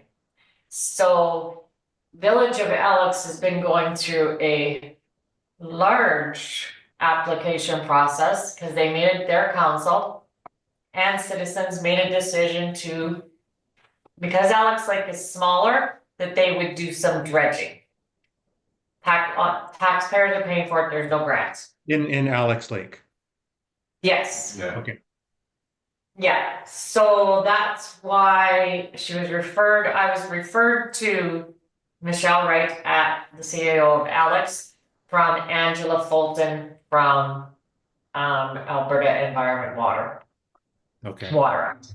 That's why it's quite in depth of the information that we got was she went through the process, the applications process, especially dredging, is a very open-ended, you could get approval, but if somebody decides to write that they're against it, doesn't mean you can continue. It just means you're back into the process again. Okay. It's interesting. Just Yeah. one thing that I imagine, and without me being an expert on this issue, but when I think of dredging of the area around our boat launch versus Alex Lake or even Roshan Bay, we got so much wave action at our lake. At our place. I just kind of wonder, you dredge it, storm come along and fill that all in anyways, or is that part of your discussions when we're looking at it? That was at the Buffalo Lake IDP, and really the only one that. So down at our boat launch and coming this way to the end of Front Street, just about, the sand in front of properties down there, down towards the boat launch from your place, Paul, where the cabins start again, it can change in a week. Oh, entirely, yeah. Comes and goes and comes and goes again. And Yeah. that was part of the conversation at Buffalo Lake IDP as well. And it was certainly a problem with the county boat launch on Bayview. It's public boat launch, but they're having troubles as well. Pelican Point went in and fixed some of theirs, but now they can't use their marina. Only 15 stalls, I think Brenda said. Yeah. Maybe. And no one else can go in there. So that's just the way that is. And actually, Alex, just to let you know, they are also on the membership of the Buffalo Lake The stabilization. Buffalo Lake management team. So Alex is on that board too, because that's, of course, the water for the stabilization when it's getting pumped at the Red Deer River comes through Alex Lake into eventually into Buffalo Lake. Okay. Take you both down to the plant at the pump station sometime when the weather gets good and have a tour of that.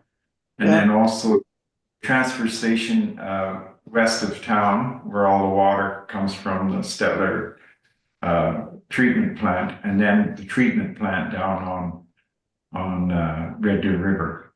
Then 3 things could probably be done in one day. That'd be worthwhile. Yeah. So the real big things out of the Buffalo Lake IDP thing is that I think all municipalities are in agreement that we could support in principle if somebody did want to do a project, but it wasn't something that we were going to jump into for dredging. Also, as Lauren discussed, the committee decided they'd only do a minor review on the VLDP, and that's per the legislative requirements in that plan. So that's gone up to the different development officers, and then we'll come back with any recommendations, but most of it'll mostly be just wording stuff, like maybe there's a comma missing, maybe there's a misspelling, something like that. Any other ones you want better clarity on? Nope, I'm good. Nope.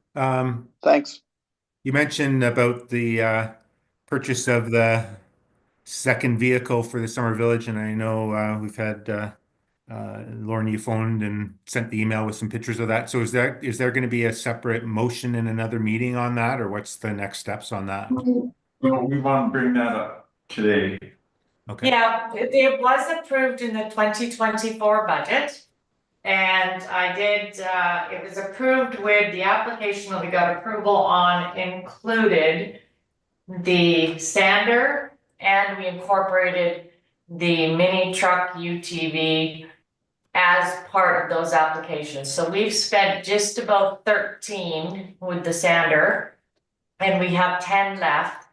Now, we have room, because this is under the LGFF. So these are the only two things under the LGFF. So we have, I had Lauren go to look at this because trying to weigh everything, I think the mini truck is the best economical way to get that second vehicle and allow us to have that we haven't had before. Does that make sense? And it's usable and it can be used all year round. We may have to put some, as you said, chains on the wheels or something like that. Because they're a very light vehicle, but they will also be economically, for fuel wise, more efficient. Okay, Yeah. so is this something that you can just go ahead and do, or is this something that will have to come forward at another council meeting for approval? Just Oh, clarify. no, it's been It's approved in last year's budget, we just hadn't bought it, so I wanna make you guys aware so that you're in consensus that I'm just moving on, although it's late. Because with everything going on, we just didn't get it completed, Okay, so we will carry the rest of that grant forward and we will do it for. and we should have approval, like that kind of money in, I think, in our spending, although it is grant money or whatever, we should make just a motion on it. So make a motion If that. you guys are in agreement. Yeah. And I would just go through a few things, so the one that I looked at was, Right here. There's all your stuff. okay, so like I said in the letter, it's Daihatsu, and they're a part of Toyota. I thought they were part of Honda, but anyway, so this one had 39,400 kilometers on it, and it's priced at 12,500. They can't bring them in new, they have to be used from Japan.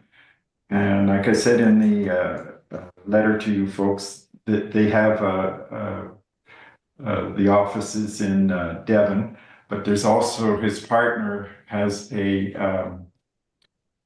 shop and a garage in Japan, so they're connected together. And they get one, he gets one shipping C-can or whatever you call them things a week with parts and vehicles. So there's a continuous supply of parts. And with this Daihatsu, you can get parts for it from Napa. All across Canada have parts for them. And so he has an inventory of parts, and if he doesn't have the part, he can have it within 7 days from Japan, because he gets that once a week shipment over. And he has 80 little trucks. There was a Subaru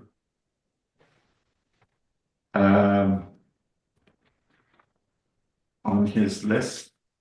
There was a list when I went up there.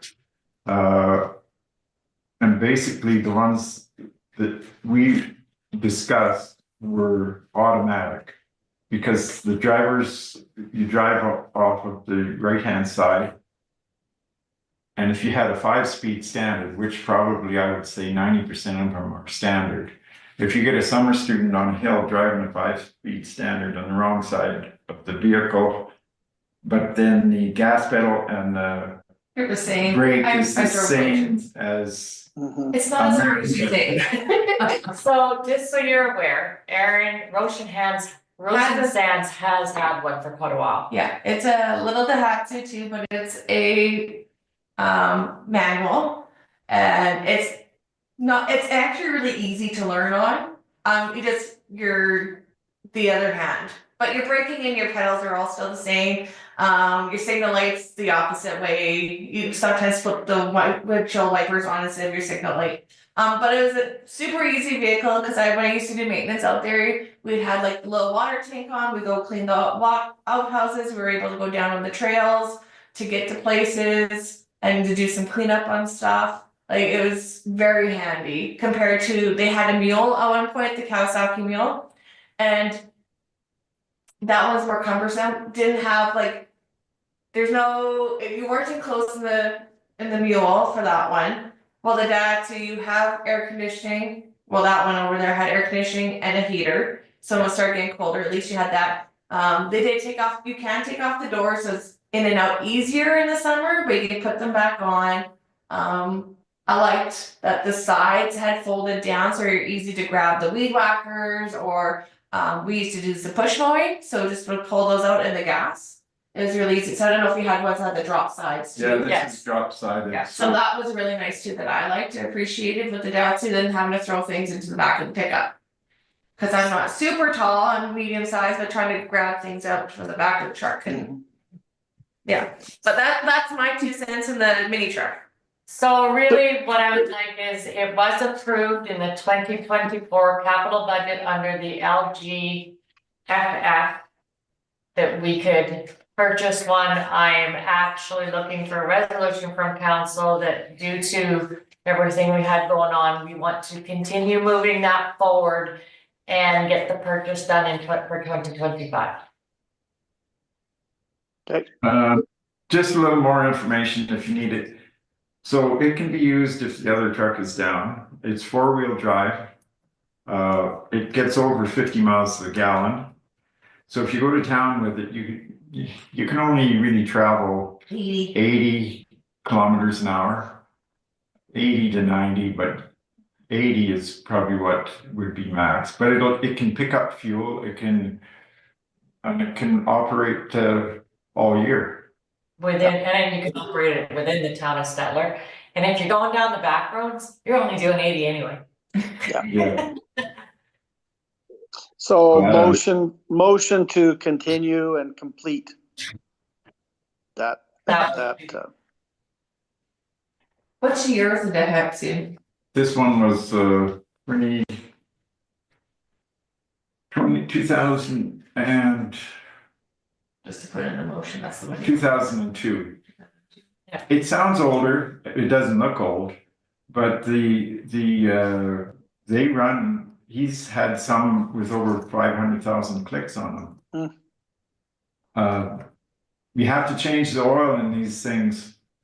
Well, the motor looks like a sewing machine, but it's every 3,000 clicks you got to change oil on them. Yeah. But it's, so I'm going to try and get a manual for it as well. So I have to approve to continue the purchase of a 2022 Daihatsu mini truck at $12,500 plus GST in the 2025 budget. Capital budget? From the 2024 capital Or budget. budget, a carry forward. Yeah, to carry forward from the 2024 capital budget. Yeah. And we're proceeding with it. And did you have it under the grant? Hold on, no, I Make sure didn't. the grant's included, so everybody's well aware that it was already applied for and approved under the LGFF. And I tell you, Paul, you're not getting in it very easy if. Well,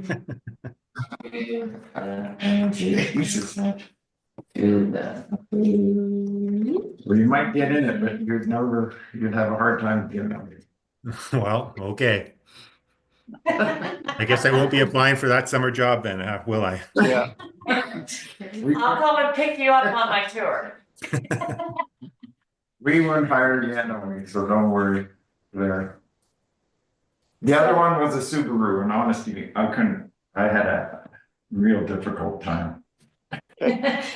Okay, so otherwise, anything else on my report? I have one other addition, just to make you guys aware that Aaron and myself will be away. The office will be closed on Tuesday, February 25th, because we are going to a conflict resolutions workshop that is being offered by Municipal Affairs and the town of Stettler in Stettler. So we are going to close for that day, and me and Aaron are both attending this course.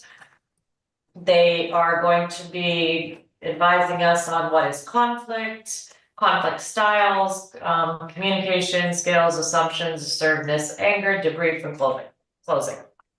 So we thought it would be good for us. is that a course that Dustin could also benefit from? I think this is more for the administrative and managerial on this part, so that's why Erin's coming with me, because she's looking after some of. Yep. the Dealing with the personnel. public and yeah, all of that, but yeah, anyway, okay, I just threw it out there. I will see what I can do, there is a cost, I was just trying to get something in for us to get upgraded. But Yeah, no, I'll try- those are, I have seen those and they are helpful. And it, if anything, it's more of an awareness that there will be conflict and then ways to handle it. So I just, those are beneficial for sure. I will talk and see what I can get out of him to see if he's willing to attend. Okay, Okay, we didn't say for the Daihatsu truck who was motioning to carry forward. So I need That that. was Dan. Oh, was it Dan? I did. Okay, sorry, I missed that. I was making sure that was putting the LGFF that was approved for there. And then if we're done with Melissa, then we need to approve the CAO report as presented. I'll move that. Okay.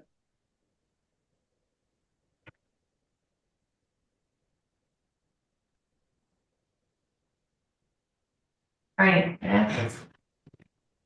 Okay, financials, so this month. This will put together. More information than we have been getting. Yeah, and I got everything to break down and give you a slight summary of kind of where things are at. If you want that, Yeah. I think you do. Yeah, no, and it's encouraging to note that most of them are at or close to budget, and if you kind of, pull this and that together, we're pretty darn close. So, good on you. You to get that close to it and to keep it on track. Let me walk through. It's been a tough one because I've reviewed this. So, like, we're not fully done yet because there were some things that we're saying that we were going to allocate out of reserves. That was approved by the council in the 2024 budget. We haven't had that all taken care of yet in here, so this is why that number. Yeah, if you really look at it, it looks not good right now, we're in a deficit, but some of it we're not in that bad of a deficit. But there are certain things that were factors. So 4,000 for the hall renovation, that was approved and that came from reserves. 8,000 office rental over budget to what was approved because we had the extension of time. That also needs to come from reserves. The by-election, so with 5,000 we had allocated, but we didn't pull any of that money from reserves, so that's all still within this budget. So it hasn't been covered off by the reserves yet. And 4,000 tree and planting that was approved after we had passed the budget. So it really wasn't in the budget for it. So that would end up being out of reserves.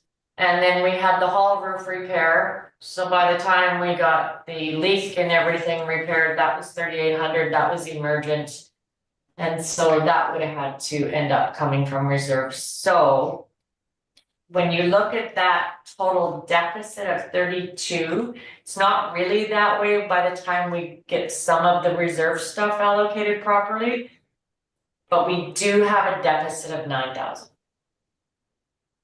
And unfortunately, trying to make the budget in 2024 when we hadn't actually been on our own, we didn't have a lot of the stuff. So the expenses, when we looked at what was spent before, didn't really show the actual cost of running an independent standalone municipal office. There are some things that, yes, we're working on even tightening up, like, and then the economical vehicle, things like that. So I'm hoping to get more things in line now that we're out here. But again, these numbers are probably pretty accurate to what it does cost to run a municipality. And it has been changing, like we've talked about before, since we were at the town Stettler contracted, and then it just progressed Yeah. to sharing with Roshan. And when we left the town, we didn't have a pencil. Yeah, So it's progressed a whole bunch. And I think it's healthy for the village to certainly have the office here, Mhm. administration team, so. yeah. And then if you look at it under the total revenue, like there, it's what we actually have to what we had budgeted for. And some of that is because we didn't take the hall rental reserves money and put it in there, so that was 6,000. But we have had reduced revenue of about $561. But that revenue is always gonna fluctuate. And that's Yeah. why you've just done the fees for service bylaw, and then there's other things that we'll be working towards. Is there any questions for Melissa or Aaron? Nope. Yeah, I've got just a question on the second page of the financial stuff. I guess it's the statement of capital revenue and expenditures. Under the revenue side, there's drainage provincial grant, which is showing up as a positive number, which would be an expenditure, not a revenue of 19,000 and something. And then on the expenditure, that same amount is listed again, but as a negative number that time. So it's kind of showing up as a expenditure under the revenue side and as a revenue under the expenditure side. Is that an error, or is there something particular going on there? Is that because that, That's the stormwater management, and because of the grants that we were going to lose if we didn't spend. And we were in the process of the stormwater management plan, so we advance paid. So we wouldn't lose our MSI grant. normally don't advance pay? Yeah, normally not get to advance pay, but this was the engineers and we did not wanna lose the over 200 and some $1,000. Okay, so we have advance paid, but we have not received the service yet. Well, we've actually received the service and now we've actually ironed completely through it. Okay, It's all paid with the grants. Yeah, all paid with the grants. okay, So it was money in from the grants and then money out to pay the service. Yes. Yeah, okay. we are now almost fully caught up on grants after this year. We have no more allocations that we should be losing any money. Because we haven't spent it within the time frame allowed. And that's not really a healthy position to be in. I mean, it's sometimes great, but We've gotta be very careful because the new minister now, that if you do not start using at least a percentage of your grants allocations per year and look like you're doing stuff and you let it go too long, they will pull.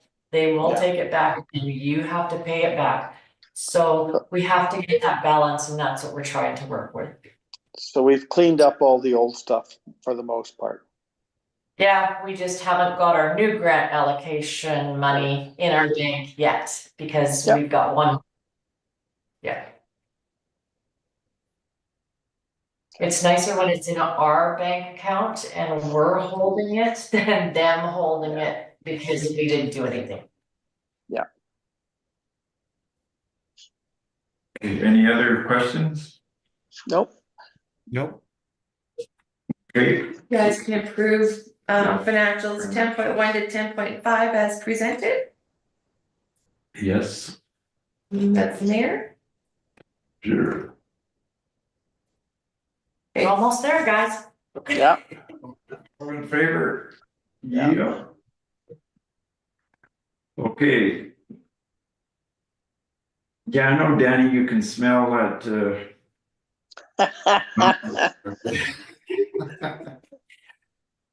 tropical of yours, yeah. So, correspondence, the assessment growth. is- Yes. So according to this, we've had, well, your assessment went up. And there has been a change. We lost a little bit in the vacant, but you gained in the improvements. So overall, we have seen a 5.1% assessment growth over the year before. And that was mostly through improvements or value increases of property?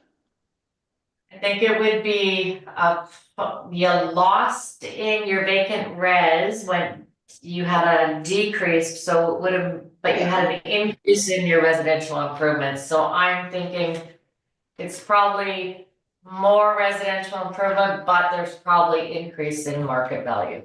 Right, okay, that's what I was asking. There's some pretty substantial places going up too, really. Yeah. Yeah, Definitely the upgrading has increased for sure. yes, yeah. But overall, I can't tell you for sure all the changes completely depending on what, because I haven't had a full time to go right into the full breakdown of it. But right now, we do see a 5.1% increase. Okay, so the emergency management funding. Did we have something on? Yeah, Yeah.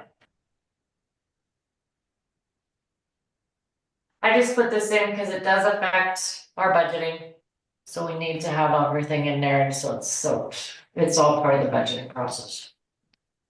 Mhm. okay.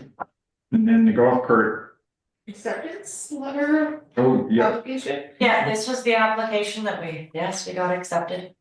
And Then we have the registration. then we added in the registration form we built. So that you would see what we've kind of come up with. Yep. So we're, Looks good. I guess the question I had on that one was we don't have a place for their physical address. So that would be back, I went back to Melissa on that, cause I made an e-version of this too for when we go live. Oh, yeah. what if We're going they're, with their driver's license. yeah, like, it's, if they're in the municipality and say they're at so-and-so's place and they brought it with them. And they're staying at so-and-so's place for I the mean- summer. I meant for our ratepayers, so. So it's your owner information as per your driver's license. Yeah, So you're not, like, if you're a ratepayer or not, if you're coming in and bringing in, I'm taking the information, you're taking the information from your driver's license. Cause this is just not for ratepayers, it's for anyone who comes in. It's so zone for Right, road shoot. I understand that, but if you Yeah. had to get a hold of number 47 golf cart or whatever. Yeah, go back in here and give it to the police, yeah, mailing Or- address, phone number, all Or the driver's information we've collected. it goes to bylaw or RCMP. That's the property in the village.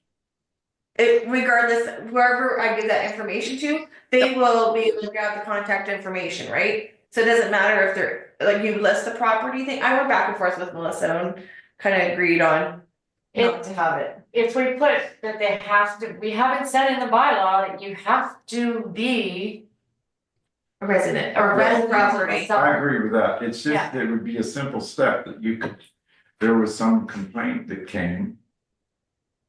Then it's gonna go by the So then license, they don't, yeah, it's the number that they're gonna be associated to. okay, Yep, and we'll pull all this. all right. Well, if it doesn't work, you can always change it for next year Yep. or whatever. Yeah, Is the equipment where it's asking for headlights, tail lamps, brake lamps, signal lamps, speedometer, seat belts? Most golf carts would not have that, correct? So this, Yeah, they're not in the legislation. yeah, right, but this is also data collecting too. So this is what we're collecting data on what is out there. Things are gonna change over the 5 years, you bet. So is this by the provincial that they're asking us to collect this information? Okay. Yes, Um, yes. maybe can we just make it clear on it that it's not a yes or no checklist of approval, but information For information purposes or for something, yeah. information purposes. Mm. Just I to think you when I have first looked at it, I people thought answer- that when We I just first wanna make sure if we gotta gather all this stuff for the government as part of our approvals, we just want you to check things off. okay. No, we just want to when- make sure that they don't see it as a requirement Yeah, to getting a permit. We just want to say, You're required No. to say yes or no. Like, do you have headlamps? No. Do you have taillights? No. Oh, but I have a speedometer, so yes, and I have a seatbelt, yes. So it's required still, you have to check yes or no, but required You have to check information, but not required attachments, if you will. I feel that if you don't have it on and you say it's just for information, you won't have people do that. Like if we know most of them probably don't have it, it's all gonna be no's anyway. But we need the data because that's what the government's, Yeah. this pilot project is to collect that data. then maybe it could just be in small print next to the heading equipment, collecting Not information required as for per requirements operation. of Yeah.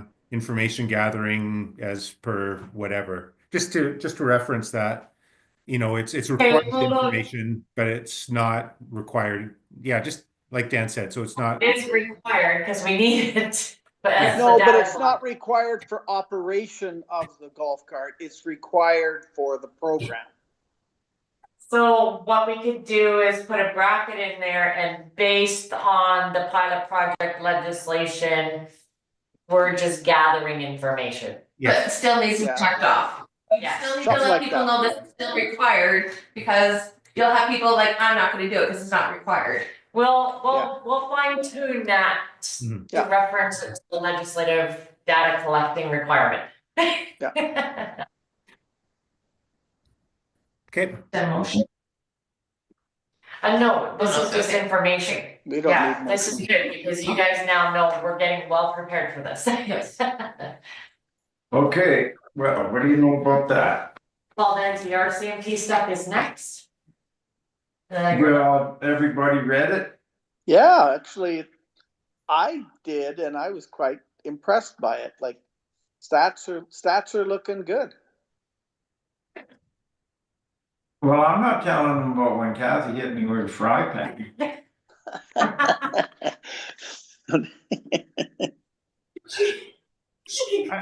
Oh boy, you're alive. You're here. It does look promising though. Yeah. I mean, really, it's probably the best it's been for quite some time. This is actually nice to have these reports. I'm used to seeing these things. Yeah. And it's nice to show that, with the the minimal police presence that we have, it's working. So we don't need more and we don't need less. It's working. Yeah.